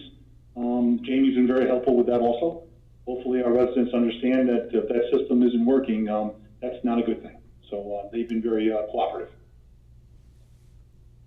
Thank you. 2 more quick questions. But first, I would like to thank you and the entire Public Works Department. I know everyone's working very hard, and this isn't easy. I know that there's been some discussion over some people who are trashing their gloves, their masks, whenever they use it. Do you see that that's an issue? What can we do to help you with that regard? I'm sorry, you kind of broke up at the end there. What are they doing with the gloves? Sorry, if some people are throwing away their masks or gloves onto the ground, and I know that for some communities it's an issue. Have you seen that here? I haven't noticed it to the point where it's become an issue. Maybe one or two places throughout, but the Darien residents, they respect their town, and I've seen that they respect the areas that they go to. We haven't had, nor has it been brought to my attention that there's an issue out there that we need to deal with just yet, but that's something that I'll have to keep an eye on. Okay, thank you so much. Any other questions for Ed? Can you hear me? Yes. Yes, I'm sorry. Hi, Jimmy. Thanks so much, Ed. Very quickly, back on the sewer, the I&I study, are you able to continue with that, or is that sort of on hold? No, we are continuing to move forward. Our consultant, we fortunately, before the virus hit very hard in this area, we're able to get our meters in place. We've had gauges in place since February. I actually started doing meter readings the last week of March, first week of April, and as a matter of fact, we have a teleconferencing call to go over some of that data tomorrow morning at 10. So we are continuing to moving forward. We got a good jump on it. We're getting, if you want to call it, good weather. Rain is good for this study and not good for most people. They want to get outside, but right now we do need that rain to help us diagnose our problems with the sanitary sewer. Okay, that's great. Yeah, I look forward to hearing how that all goes when that's completed and how that may or may not impact what you want to do about the illicit connection. Absolutely. Okay, thank you. Jamie, can you hear me? This is Kip. Yes, hi, Kip. Apparently my microphone has not been working. I've had a number of questions, but I haven't been able to ask. Ed, I had a quick question just about the elevator at the Darien train station. I see we're talking about a new whole platform. Are we doing anything about repairing the existing elevator? Kip, about almost a year ago, we finally got both of them back functioning after an influx of about $140,000 from our parking fund into those elevators. They have been they've been better, but they still break down on occasion, and we've been maintaining them. The plan with the new platforms is the state is also incorporating 2 new elevator shafts with new elevator equipment that's different than the weights and hoists that we have now. We're going to go to hydraulics to eliminate a lot of the problems that we're having right now. So I was able to talk them into putting that into the design plan with the new platform plan that they're working on right now. Thank you. Kip, if you have questions that you have not been able to answer up to this point because of your microphone, please feel free to email those to me and Kate. All right, any other questions for Ed? Thank you. Okay, if not, thank you very much, Ed. We'll move on to the Registrar of Voters. I know we have Susan. Do we also have John Vesey? Yes, I'm very good. Okay. Do you want to start, or? No, you can tell them what's going on. Okay, just to let everybody know, the recent announcement, the primary that was rescheduled for June 2nd has now been moved out to August. So that's going to give Susan and I quite a bit of time to prepare for an election. The April election was postponed to June. We had anticipated a lot of absentee ballots. I have no clue what's going to happen in August because we have state primaries now combined with presidential primaries. And the reason we're still having a presidential primary is 2 of the candidates, one Democratic candidate and one Republican candidate, are still on the Connecticut ballot. So Susan and I have to plan for an in-person election as well as absentee ballots. So our number one concern is to have a protected environment for both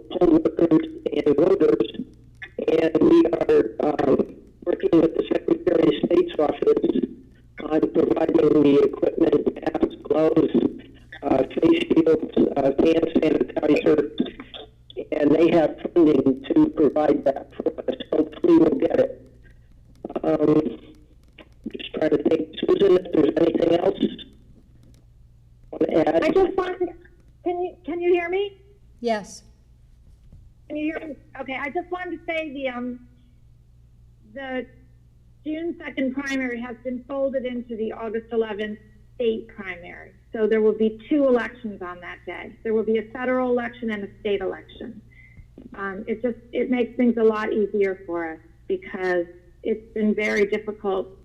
You can see by what happened in the election in Wisconsin, the number of cases have increased. They've had several poll workers become infected, and a number of people have there's been a spike in cases post-primary elections. So John and I and everyone at the Secretary of State level and all the registrars and town clerks were very worried about, the spread of the virus if we held an election in April or June. Now that's all been taken care of. And we're hoping by August we'll be on, de-escalating in terms of the number of virus cases, and we can provide a safe election for everyone. That's our goal. So that's what we're working on right now. Okay, thank you very much for that. I know that you're working on appropriate protective measures for your poll workers, and do you believe that the Secretary of State's office will be providing masks for everyone who comes into polling places?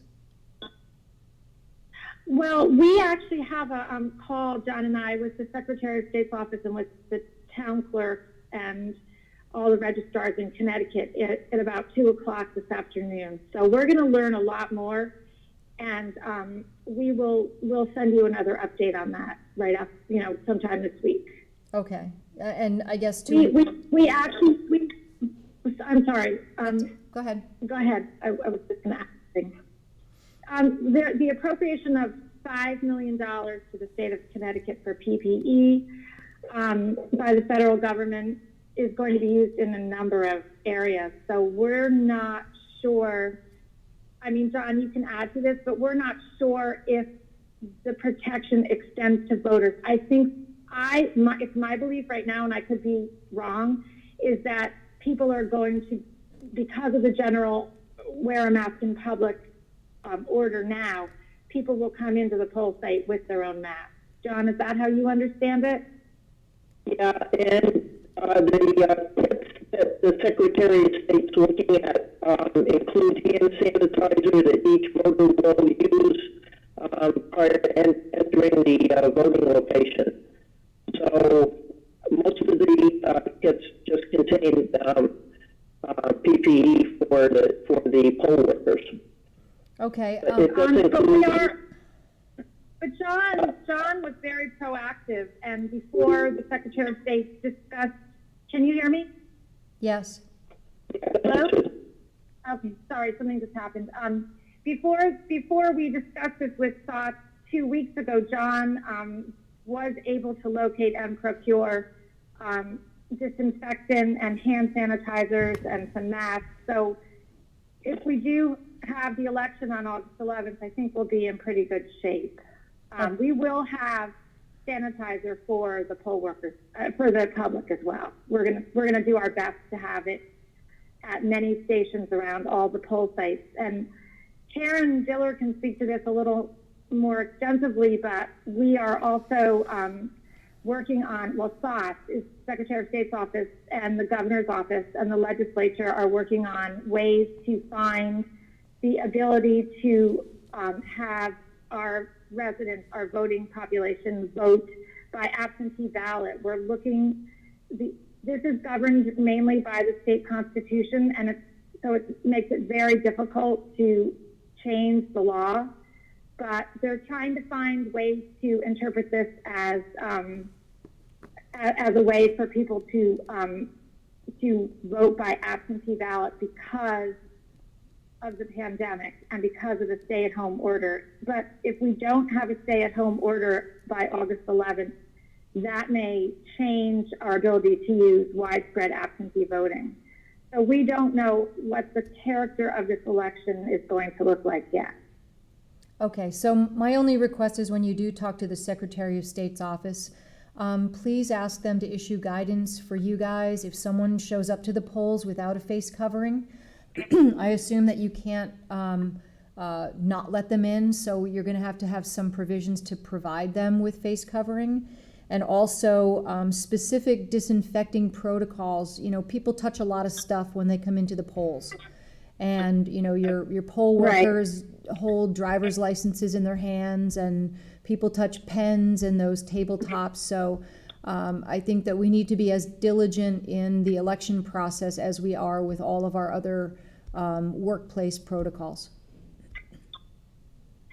Actually, John has been looking into plastic shields and so are many other towns in Connecticut. They're just very simple plastic shields that sit on the table, and it creates a barrier between the poll worker and the voter. And we may not even have to be handing back and forth ID. We may be showing ID through the plastic barrier. Okay. And you know, going forward, this may not be a bad idea, just because of flu season and the possibility that another type of pandemic might, you know, rear its ugly head again. So we're looking into this kind of safety precaution going forward. The nature of elections might be changed. That's so true. We are also looking into our ability to consolidate some of our poll sites, if that's possible. But given the fact that it's pushed to August now, we might not be able to do that. We're just looking at a lot of different options, and after today, I think we'll have a clearer idea of how we're going to be moving forward. So we will definitely update you. Okay, thank you. Do I have any board questions for the registrars?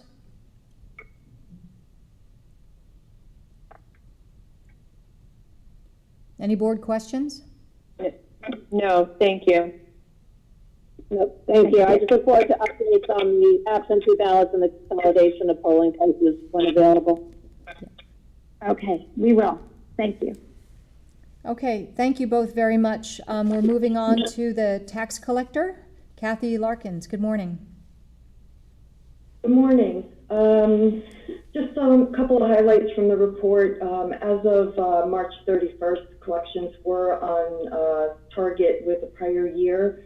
However, I do anticipate that the year is going to end up with a lower collection rate than prior.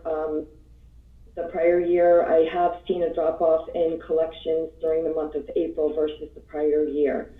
I'm hoping we're going to end at about 99.5, but not positive as to what the full impact is going to be on the current year collections. On a positive note, I had been working on getting the sewer service bills online, completely separate from the pandemic. The online payment link for sewers went active on April 1st. It seems to be a great success. We've already gotten over 50 payments, represents about 10% of the payments we've received thus far this month. Very few questions. People seem to really like this link. It's very basic, very easy to use. In terms of going forward, the next big thing for us is going to be the July bills, which I'm going to need to have all the bill files sent to the printer by Friday, June 12th. And I know Jen is aware of that date, as is Tony Homicki. So, we're coordinating with each other to make sure that still, we're still targeting for that to happen. So in terms of the tax office, I have been in, full time, and I've had Alyssa and Dodie coming in here and there when the work volume has been high and I need some help. But as we get closer and need to get the work done to be ready for the July bills, I will need at a minimum to have Dodie come in a little more often. And then once July hits, if we're still under social distancing and restrictive measures in the office here, we're going to need to figure something out because there's going to be a lot of volume to deal with. So that's what's going on here. And I know after the quarterly part of this meeting, there's going to be discussion in terms of what type of tax relief we're going to be giving people. So I will wait until that part of the meeting. That's great, thank you. And I'm hoping that Jen Charneski can also join us for that part of the meeting. Because I think she's queued up to be there. Great, so I have a few questions on that when the time comes. Any questions for Kathy Larkins from the board? Yes, sorry, hi Kathy, it's Krista. This is also all of us, but I would like to hear Kathy's thoughts too regarding this idea of people coming in to pay or mailing versus online, and the fee that Kathy, you reported that you feel that with the fee, people are more disinclined to pay online. Is there any thought of waiving the fee during this time? Is that help us to collect more? Has there been thought put into that? I just wanted to throw it out there. You know what, there hasn't been any conversation about it, and I just think the fees are prohibitive to the town.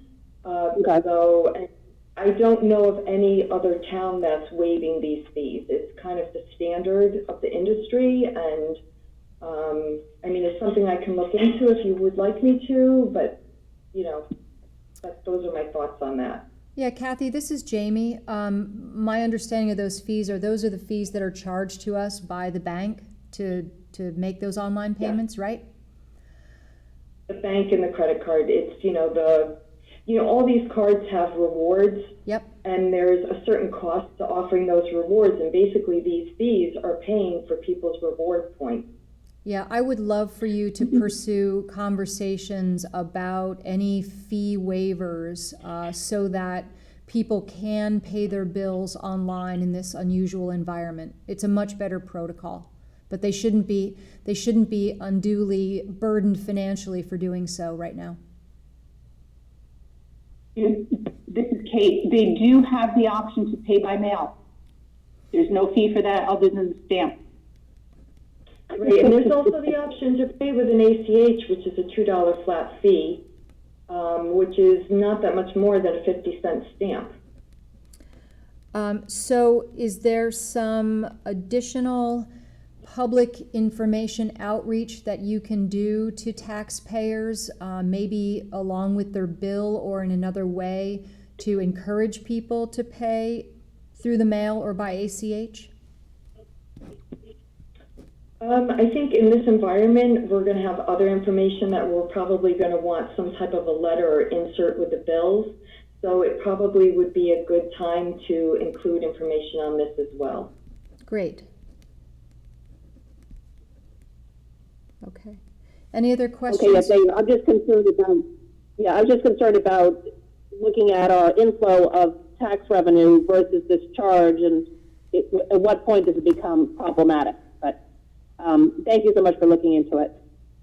Okay. Any other questions for Kathy? Okay, hearing none, thank you, Kathy. We'll talk to you in our regular meeting. We'll move on to Karen Diller, Town Clerk. Hello, everyone. I don't have much to add to my report. We did get our land records up online, which has cut down on foot traffic into our office considerably, which is a good thing. We're working out getting the RTM meeting up and running for next week, which is a bit of a challenge, but hopefully that goes well. And that's about it, unless you have any questions. As you can see, for this past quarter, our numbers were up from the prior year, which was a bit of a surprise under the circumstances for the past month. But yeah, we're working split shifts, so there's always 2 people here at least. I do come in more often, but we're trying to keep the office running as usual, which is a bit of a challenge. We do have to deal with the funeral directors and marriage licenses, and we deal with that by meeting people at the door. and a lot of back and forth. But we're plugging along. Thank you so much, Karen. Are there any questions from my board for Karen? It's Sarah. Thank you for your work to get the RTM online virtually for the meeting. I know that's a lot of effort, and we appreciate it. Thank you. Thank you. One other thing I was going to add while I think about it is the primary, which John and Susan discussed, but I think it's going to be a lot of extra work for our department. As I mentioned in my comments, that they were at one point, the Secretary of State's office was planning on sending an absentee ballot application to every active voter in the state to give them the option. Now, normally our numbers are, I think we did 1,200 the last presidential election, absentee ballots. So I'm a little concerned about that. Again, we'll know a little bit more this afternoon when we have the conference call with SOTS, but I think we'll have to wait and see, but I think that's going to be a lot to handle for us. Okay, thank you. Any other questions for Karen? No, thank you very much, Karen. Moving on to Town Treasurer, Joan.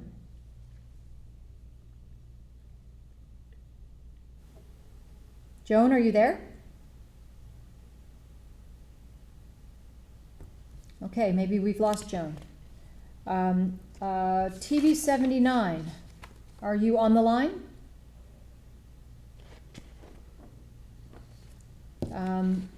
I guess TV 79 is not on the line, but I will shout out to them right now for helping to get the mental wellness video series up. And oh, here's Jim Cameron right now, joining us in person. Good morning. Hi, Jim. So the quarterly report that I submitted is broken into two parts, pre-COVID-19 and post. And like so many other departments, we were firing on all cylinders right up until the middle part of March. And then meetings got suspended, obviously, and viewership declined. So what we're doing now in the post-COVID period and going forward is trying to do more meetings like this, either live from Town Hall, Planning and Zoning, Board of Finance has done this, Board of Selectmen has done this successfully, broadcasting them live on our cable channel, streaming them to our Facebook and YouTube channels as well too. But there are a number of meetings that are meeting virtually using GoToMeeting, and what we've been doing there is assisting where we can in making sure that they are properly recorded to the cloud on that platform, and then taking that video that results and putting it up on our Vimeo channel as well too. So under the governor's order, the FOI requirements, the Freedom of Information Act requirements, are different in that the public is not allowed in most cases to attend physically a meeting like this or the virtual meetings, but they are allowed to listen in or watch in, and that information is being provided through the agendas for the groups as they meet, as posted on the town website. You know, I think that's going to be the new normal for a while. We have done everything we can to keep our staffing up. We've had a number of our camera operators who are of a certain age that they don't want to put themselves at risk. We've had several younger staffers whose parents from the high school don't want them putting themselves at risk. But I have to give a shout out to you know, two staffers in particular, Kyle Kutz, who's a DHS student heading to West Point, unfortunately, in the fall, who has done extraordinary work in helping staff the meetings, and Cecil Wade, who has decided to keep himself safe at home, who's been doing most of the computer editing and getting stuff up on Vimeo ASAP. The good news, if there is any, is that because we're doing fewer shoots, fewer meetings, we will have substantial savings in our budget to return back to the town at the end of the fiscal year. We have received approval from the Board of Finance and the Board of Selectmen for the $50,000 grant from the Darien Foundation to replace the existing equipment in the booth and go to a computer-based system, which, were it in place today, we would be able to be doing almost everything we're doing now remotely. I wouldn't need to be here. We'd be able to broadcast live, change the program rotation, etc. The viewership remains strong now that meetings have resumed, both on the Vimeo platform. The program guide, which is probably my best metric of audience participation, has 915 subscribers, and the open rate for that weekly program guide has gone from the low 30% to about 40%. So there's obviously a lot of interest among subscribers to the program guide to know what's coming up and on the air. And I'm happy to answer any questions. Okay, thank you, Jim. Thank you very much for keeping us going and accessible to the public. That's our job. Yeah. Any questions for Jim?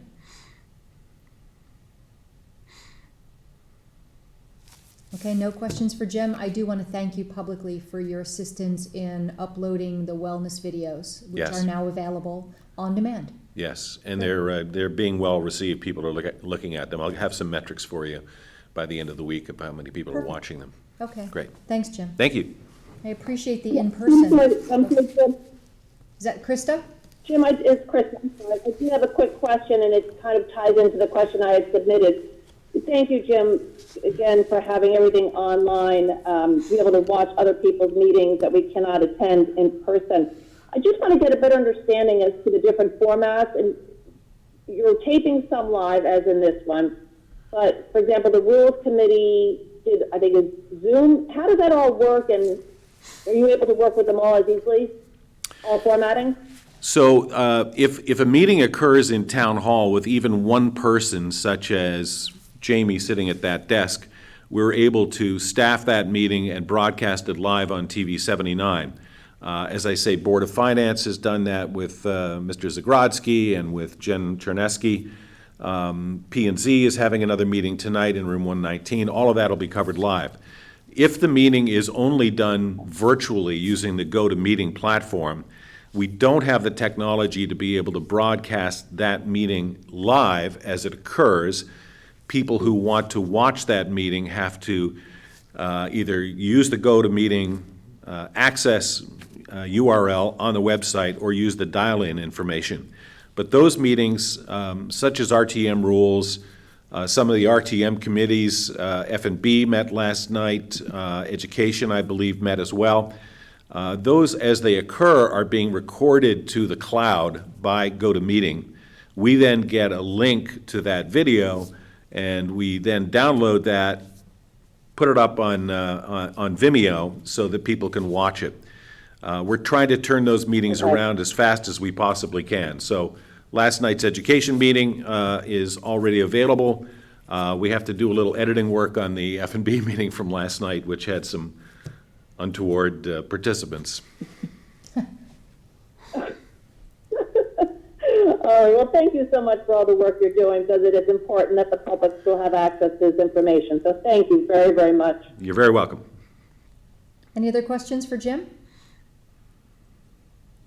Okay, hearing none. Thank you very much, Jim. Back to the booth. And Alicia, are you there? Youth Commission. I am. I figured that at this point I'd pop back on the screen to wake everybody up.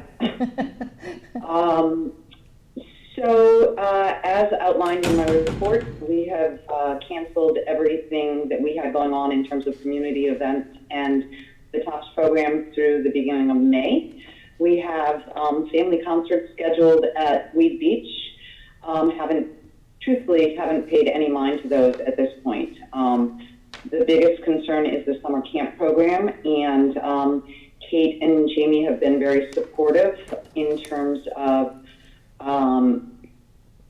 not really having concrete footing as to whether we're going to be able to offer something and what that might look like if we do.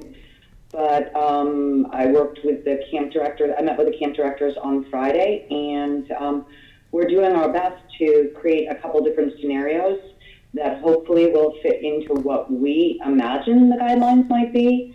But, at this point, like everybody, with nothing firm on which to base our decisions, it's challenging. I do want to give a shout out to IT George, as I call him. He has been remarkable, no matter what time of day or day of the week. If I have an issue with anything that has to do with either, my remote, all aspects of this world, he is on it. I had a problem. My email had been compromised again on a Sunday afternoon, and he was right there. And his role hasn't changed, but he deserves acknowledgement. Agreed. Thank you, Alicia. Any questions for Alicia at this point? Okay, no, hearing none. Thank you. I will ask then again if Joan rejoined the meeting, Town Treasurer. Okay, if not, I would just like to conclude the department heads meeting by saying such a huge thank you to all of you. I know that the term first responders is used right now in unique ways, referring to obviously our wonderful emergency first responders, also our grocers and pharmacy workers, but I consider you to be first responders as well. You are the people that are keeping the town running, all of the services on a shoestring of staff, and we are so grateful for everything that you do. Thank you very much. Please know that you're very much appreciated. And with that, I'll ask my board members if you have any final comments before we break from the department heads meeting.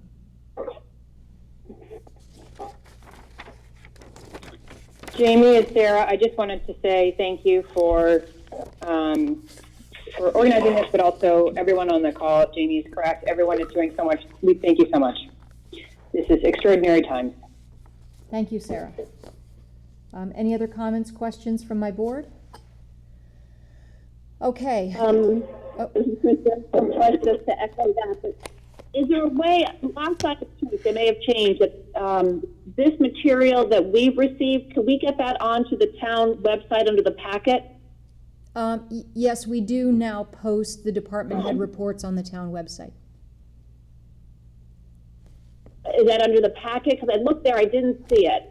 I'll make sure that it gets posted as Karen and Linda have time today. Okay, clearly, just so it was referenced frequently if people are watching this, so they can refer back to the documents that everybody so graciously prepared. Yeah, they're wonderful reports. I agree. Okay, thank you all. We look forward to Kathy and Jen and Kate staying on the line, and the rest of you enjoy the rest of your day. Thank you so much.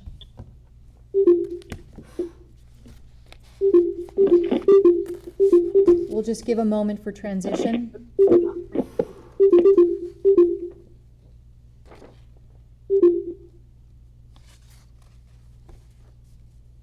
Okay, we still have all of our board members, and we have Kathy and Jen and Kate. Ben here. Yes. Yep, I'm here, Kathy. Okay, terrific. Great. Okay, I will call this regular meeting of the Board of Selectmen for Tuesday, April 21st to order. Please join me in the Pledge of Allegiance, wherever you are. I pledge allegiance to the flag of the United States of America and to the republic for which it stands, one nation, under God, indivisible, with liberty and justice for all. Thank you very much.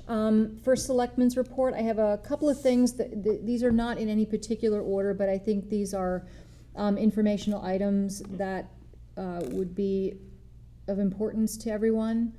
As you know, the discussions around the town budget process continue. F&B voted last night.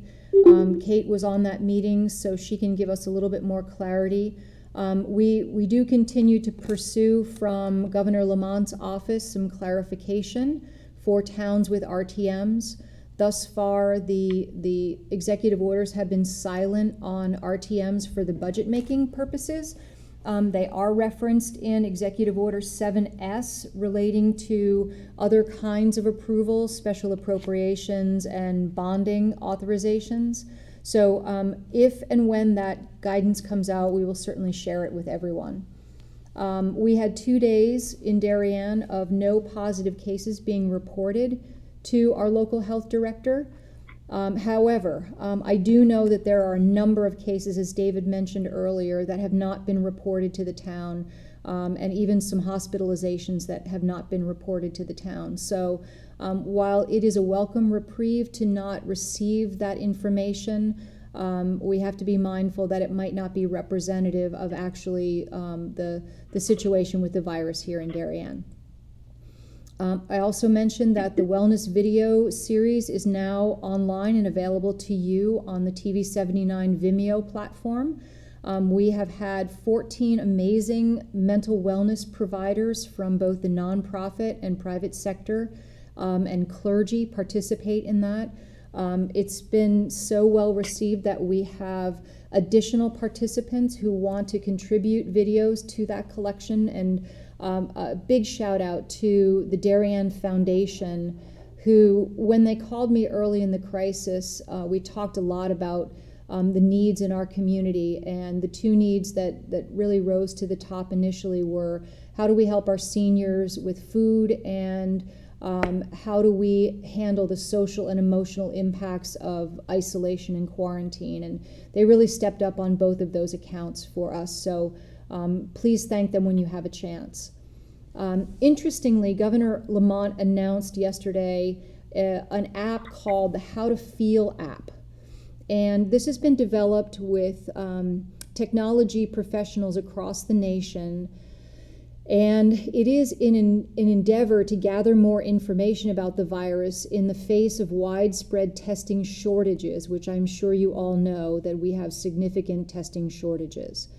And the gathering of the data through this How We Feel app is going to form the basis for future modeling.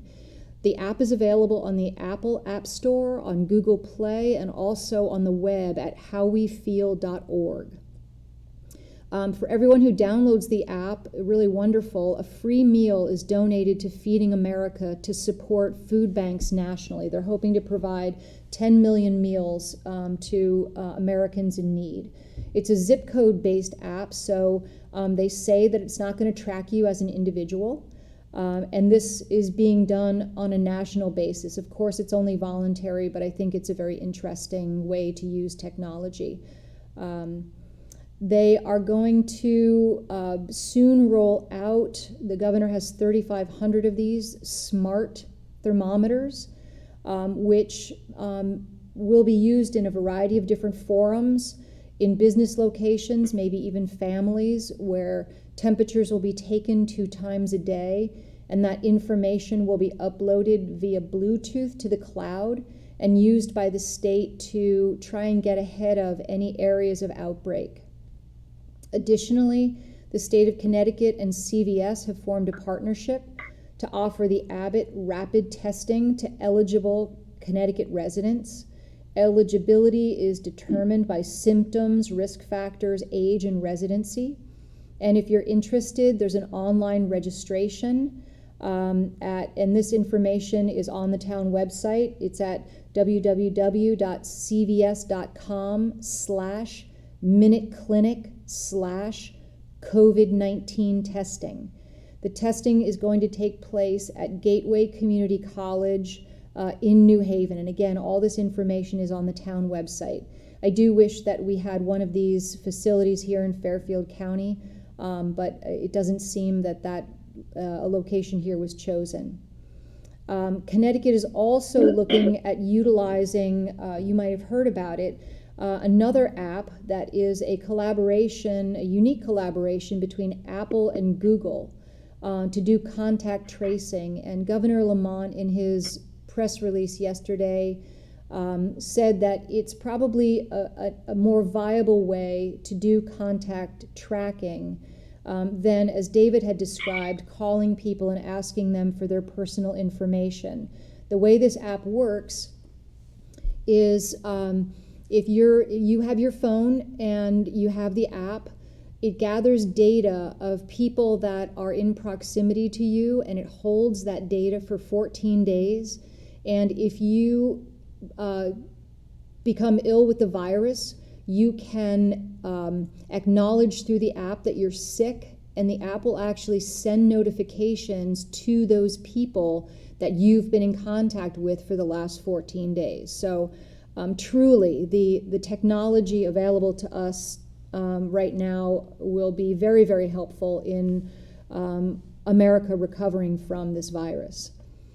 More locally, I am forming a Darien Business Recovery Task Force in collaboration with members of the Board of Finance, the organization called SCORE, Service Corp of Retired Executives, the Darien Men's Association, the Darien Chamber, and our local Small Business Association representative and local business leaders. We're hoping to roll out a weekly phone call for any businesses that need assistance, and then from there, these fantastic experienced business volunteers will work one-on-one with small businesses that might have certain financial planning needs or need help with any of the applications for federal and state programs. I have to dig deeper on this, but apparently the data provided by the state of Connecticut, they've changed how data is being reported about positive cases and deaths. And that change occurred last Thursday, so I will get more information to you on how that impacts us, if at all.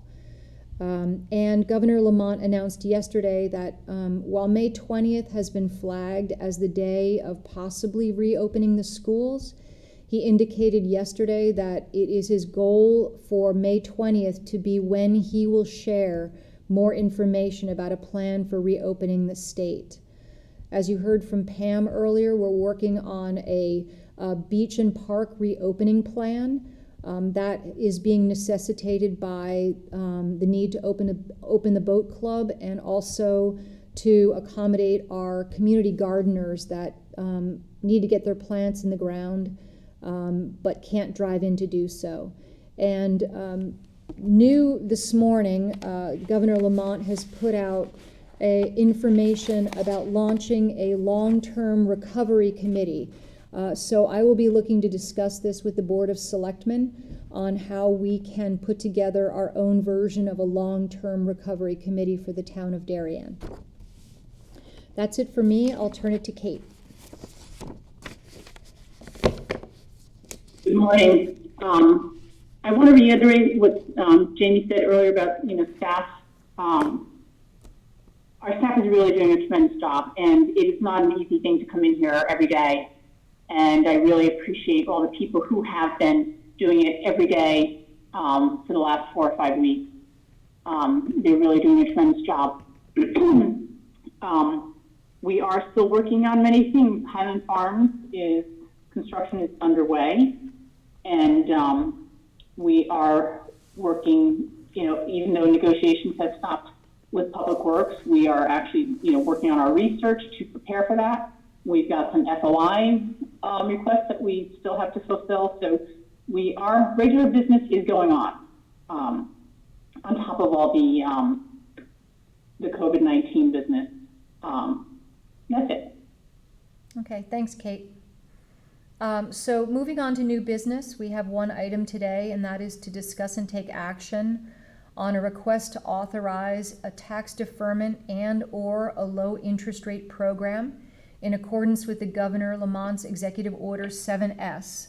As you all probably know, the municipalities are required to provide one or both of these programs. Our action today will assist the RTM in their ultimate decision about these programs. Kate, maybe you'd like to share with us or Jen about the action that the Board of Finance took with your guidance. This is Jen. I can talk about that. The Board of Finance discussed the two options, and after a lengthy discussion, their recommendation was to go with the tax deferral option only, and only with the OPM eligibility guidelines. They did have some discussion about should it be opened up to additional taxpayers, but the final decision was to leave it with just the OPM eligibility as proposed. And can you tell us why they chose to go with requiring the OPM eligibility guidance? I do know that there's other communities that are offering the deferral and opening it up to all taxpayers. The main concern was cash flow pressure. We need cash in July, August, and September, and the concern was if we open it up to everyone, people in this town are very financially savvy and will not necessarily pay if they don't need, pay early if they don't need to. If they can wait until October, many probably would. It would be an incentive for people who do have the ability to pay to delay and put pressure on our cash flow. Okay. I'm wondering if you might be able to walk us through the data that you sent to us to support the Board of Finances and our decision today. The 4 different scenarios. Certainly. So, because we really don't know, we chose 4 scenarios. All of them assume that the commercial and apartment categories are going to be hit the hardest. So we looked at one scenario where there was a 5% deferral for residential and others and a 100% deferral for commercial and apartment. Scenario 1 and 2 look at that amount of deferral, and they say, what if we collected our usual 5-year average collection? What would our cash flow look like? But what if we only, in scenario 2, what if we only collected at our lowest post-recession collection rate, which occurred in 2009? It is a almost arbitrary number that was selected, but it was the most recent economic stressful situation that we had to see what the impact was on collection rate. Then scenarios 3 and 4 look at, again, the 5% and 100% deferrals. But they say, what if the commercial doesn't start coming in after October 1st and only 50% of them get collected? So those were the 4 scenarios that we modeled. And it shows that typical for November, we get very close on our cash flow. And then in December, we usually get a sizable number of taxpayers that are paying their January bill early. So we start to see some relief on the cash flow pressures. But under all of these scenarios, we are okay with cash flow. But again, the concern was if we did open up one of these programs to all taxpayers, the earlier months would see a lot of pressure. Okay. I think this question was brought up in our OPC meeting about the fact that we know that there's a portion of our taxpayer base that has their property taxes escrowed, and under the governor's orders, those escrow payments must be made. There's no option for that if the homeowner or the business mortgagee is current on their mortgage. So, I hope that factors into our thinking about this, that there is, I want to say it's about, is it 34% roughly that of our taxpayers escrow their taxes? Does that sound right, Kathy? Yes, that sounds about right. I have, based on the information I got from the banks to code accounts, it was about 37% in July, but that percentage changes as people are paying off their mortgages and start to pay directly. So I would say anywhere between 34 to 35% is probably a good indication. Okay. So, to my board members, do you have questions? Kathy, that's dollar amounts, or is it? I'm sorry, we didn't catch that. I'm sorry, I wanted to ask Kathy, is that 34 or 37% the number of payers, or is that the dollar amount? dollar amount. Thank you. I'd like to open to the board for questions on Jen's analysis.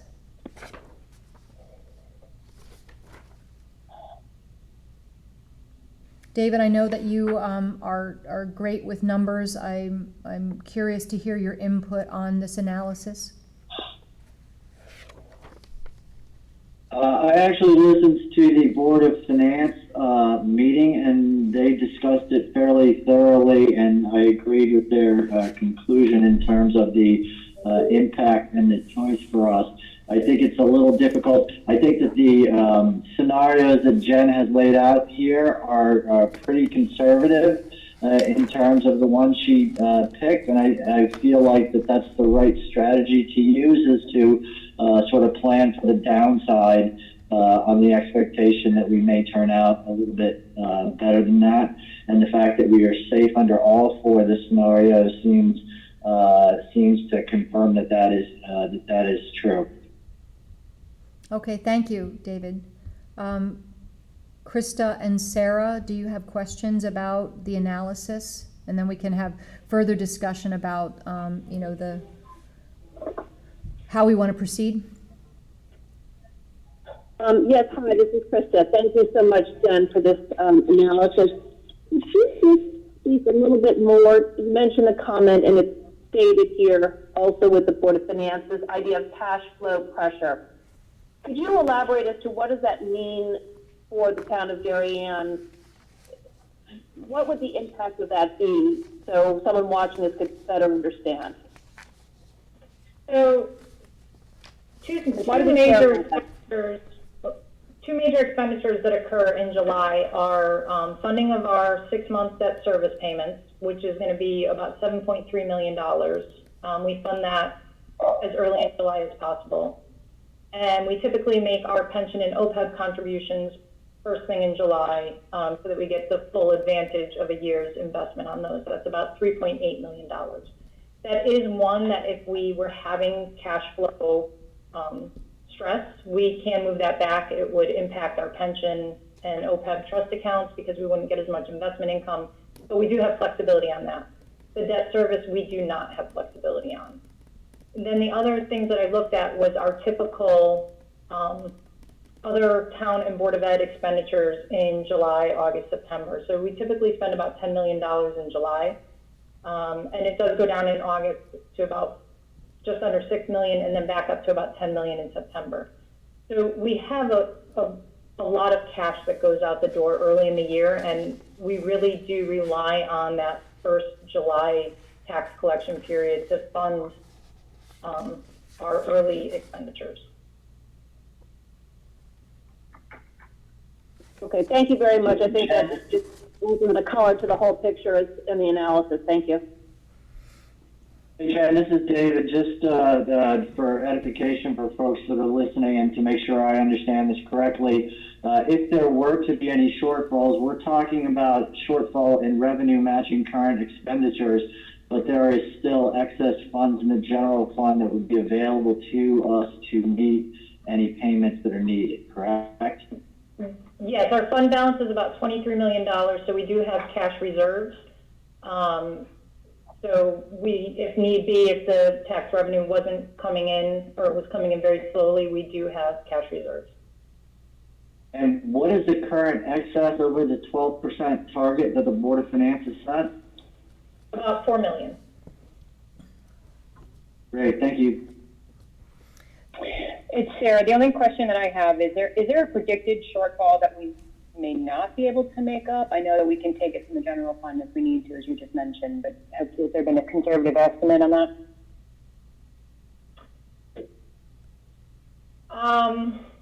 No, we didn't look at kind of the absolute worst case scenario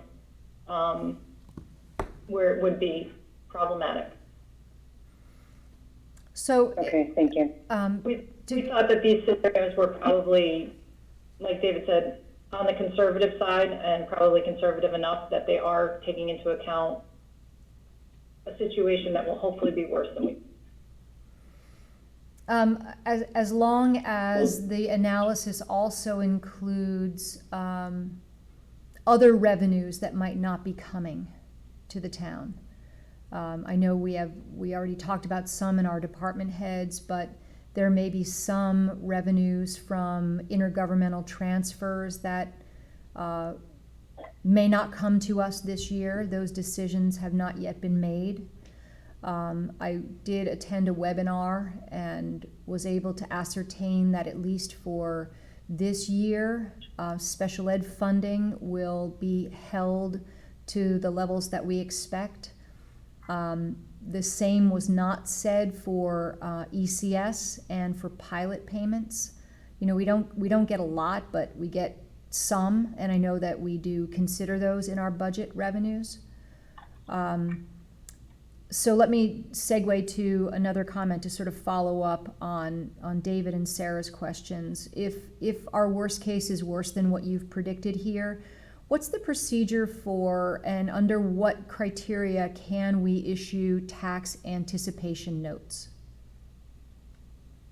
If tax revenues are not coming in, we do have the option to issue tax anticipation notes. I did ask our financial advisor about this as we were working on the bond issue. He said it's a fairly quick turnaround. Most towns do not do them competitively. They would do a private placement, so we might look to People's Bank, where we already have our relationship for our operations, or some other Connecticut bank and do a private placement to raise the funds that we need.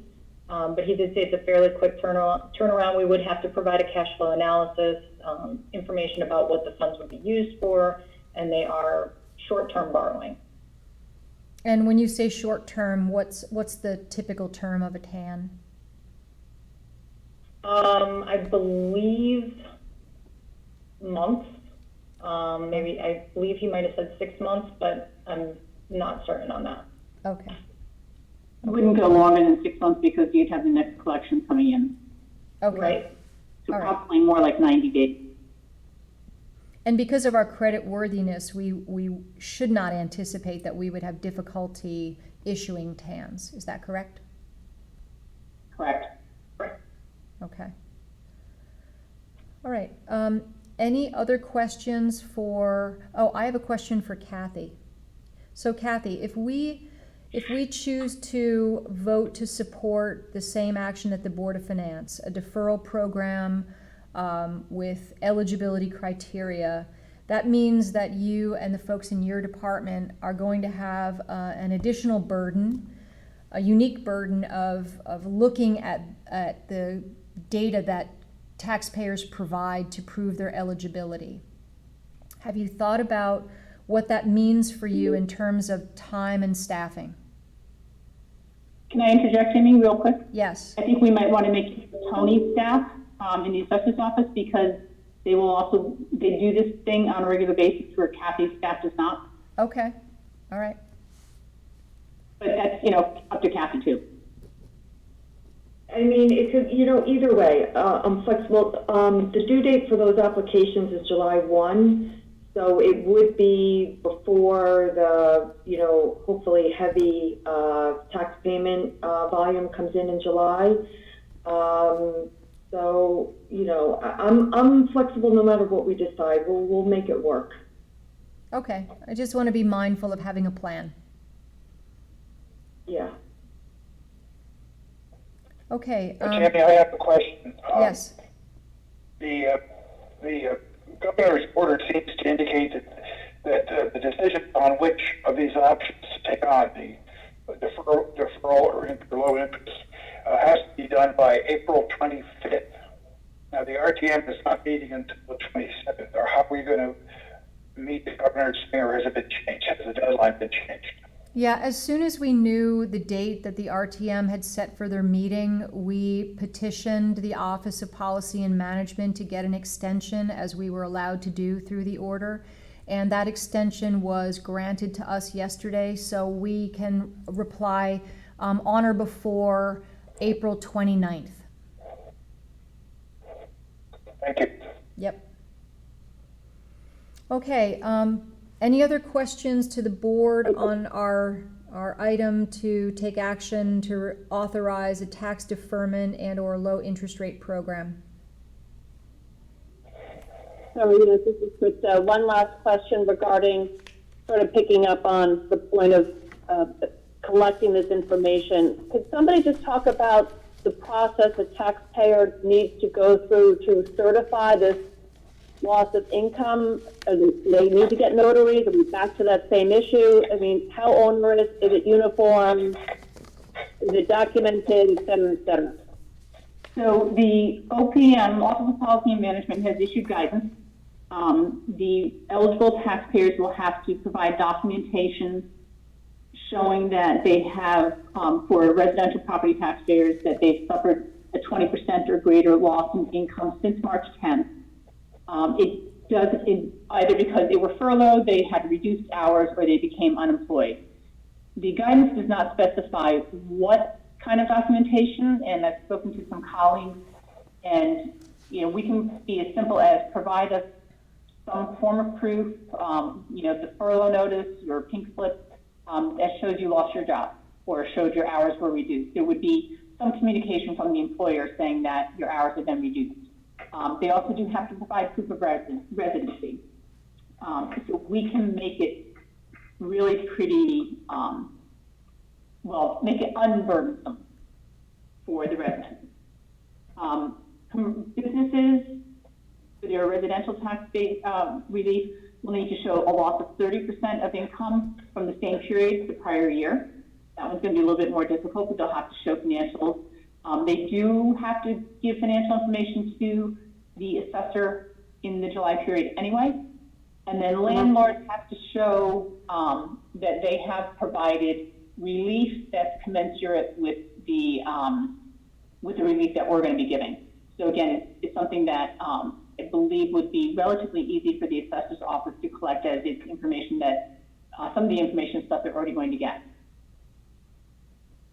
Okay, and is there, as we know with Tony, is there an appeal process for this if they are denied for any reason? The guidance does not discuss an appeal process. That's a very good question. We'll have to ask the attorney about Hold that. on, wait a second. Hello, it's Kathy. Hi, Kathy. If you look at page 2 of the application for the deferral, it's the certification part. It does speak to that, I'm requesting the deferred, and I hereby irrevocably waive all rights to appeal or dispute them on any basis. So I believe it speaks to that there is no appeal process in this. Okay. Yeah, thanks. Could you do me a favor, Kate? Could you please send out that application to all of the board members? The draft? Yes. Okay. Yeah, that'd be great. Okay. Can I clarify, Kate, that's all part of the the Office of Policy and Management Guidance Executive Order number 7S? Yes. Okay. It's all documented already. Yep. Thank you. And we added that eligibility criteria right into the resolution that we're hopefully about to approve. Okay, are there any further questions before we take action? Does everyone have the updated resolution? David, thank you for your edits on that yesterday. And if so, with your permission, I'll waive the reading of this lengthy resolution other than to state the action. Now therefore be it resolved that the Board of Selectmen approves adoption of the tax deferment program as detailed in the Governor's Executive Order 7S for eligible taxpayers and forwards this recommendation to the representative town meeting for its consideration and approval. I'll entertain a motion to approve this resolution. Sarah, okay. That, How's that? Kip moves. Sarah seconds. Sarah seconds. Is there any further discussion? Okay, all those in favor say aye. Aye. Aye. Aye. Opposed? Abstentions? Motion carries. Okay, thank you very much. Kathy, Jen, and Kate, thank you very much for all your assistance with that item. Thank you. Okay. Now we have meeting minutes, review and approve the minutes of April 6th, special meeting. I only have one edit, which is at the top of page, I guess it's numbered page 18. At the end of the second sentence, she extended her deepest sympathy to the families, or family, and then cross out first death, deepest sympathy to family. Yeah. Okay, thank you. Any other corrections or additions to the April 6th minutes? No. No, okay. Hearing none, I'll entertain a motion to approve.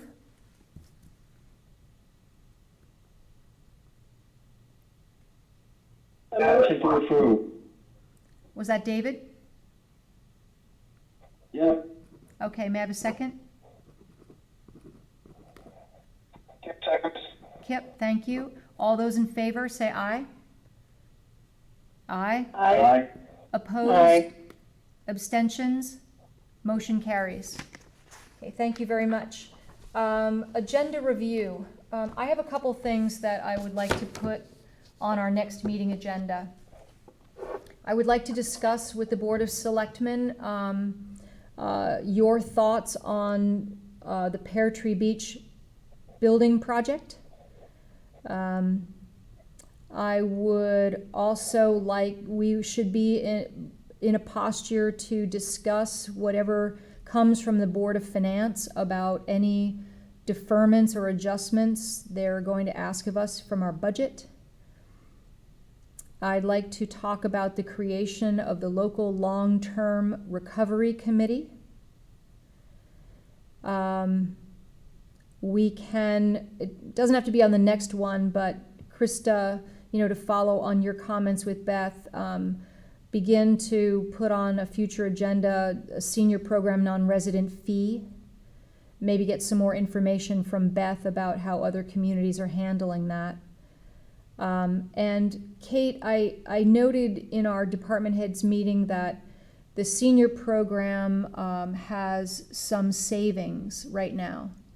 And I'm wondering if needed, if those funds could be transferred to the Human Service Department. Yeah, I already actually asked Jen to take a look at what we might have left over because we haven't been spending. I would note that we will have some loss of revenue as well. Yes. Because there are fees to offset the meal program, but we will take a look at that. And if Human Services needs additional funding, that's a potential source. Okay, great. Other board members, agenda review items. This is Krista. I would still love to hear from the town treasurer. She could attend our next meeting. Yep. Is there something specific you want her to be talking about? No, I'd like certainly to have her speak about her report and how it's going, handling the finances and her assumptions. Okay. I think we should also make sure that she is invited to discuss the status of her investments with the Board of Finance as they're doing their review, perhaps as early as this Thursday evening.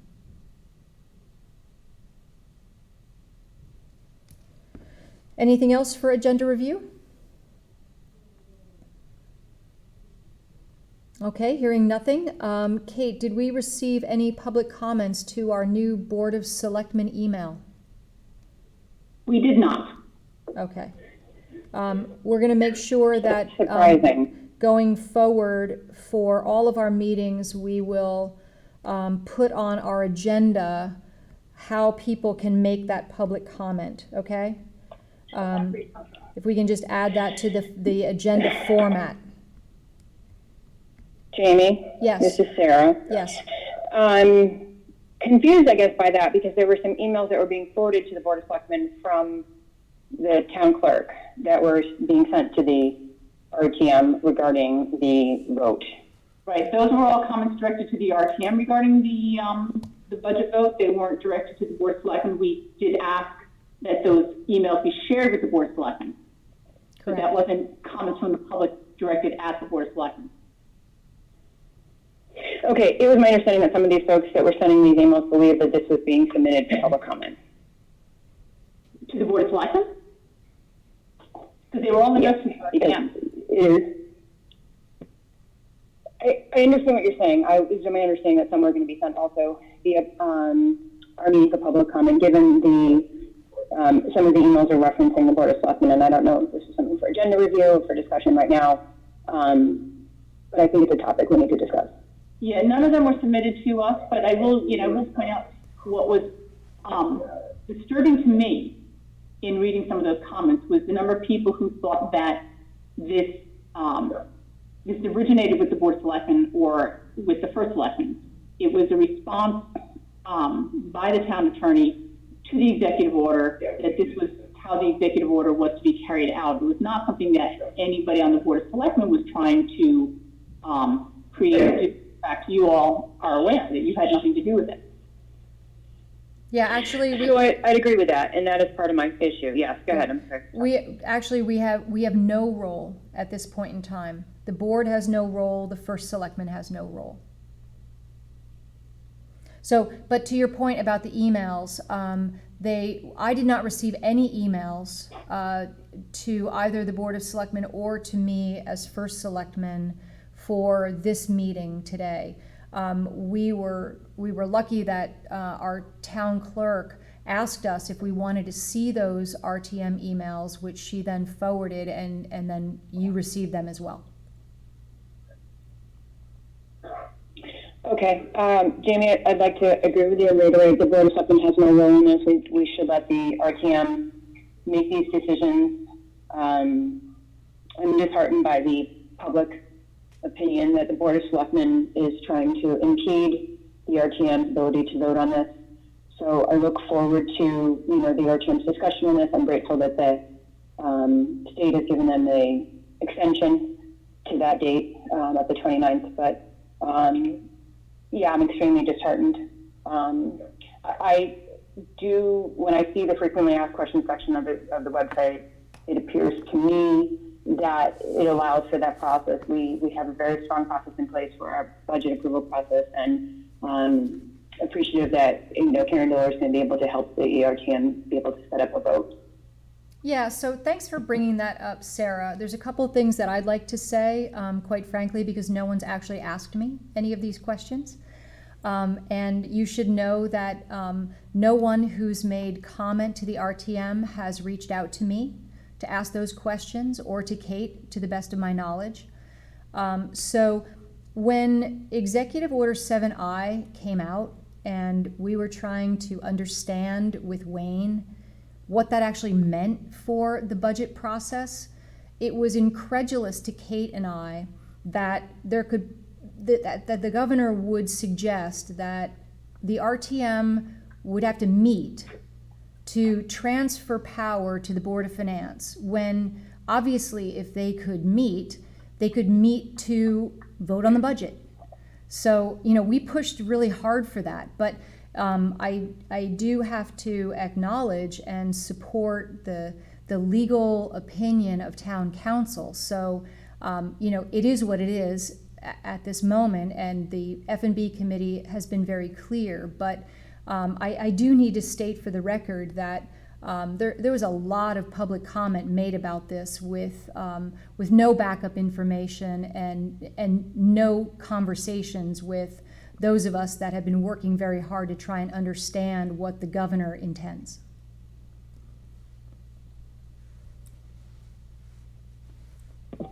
And Jamie, I think we should put this in context, because we started this conversation for the public watching that this is in regard to the approval process of the budget and who is going to finalize this, whether the RTM cedes this responsibility to the Board of Finance, just so people are clear. And I also was very concerned reading those emails that this was not an issue that the Board of Selectmen voted on, discussed. I think it was trying to help guide the RTM and the roles of, you, Jamie, and Kate. But this is not a Board of Selectmen decision vote by any means. This is an issue for the RTM to decide with help of council.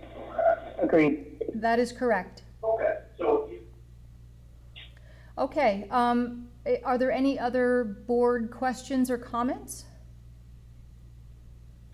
Just one, Jamie, circling back to your comments and your update in your report of all the wonderful information regarding apps.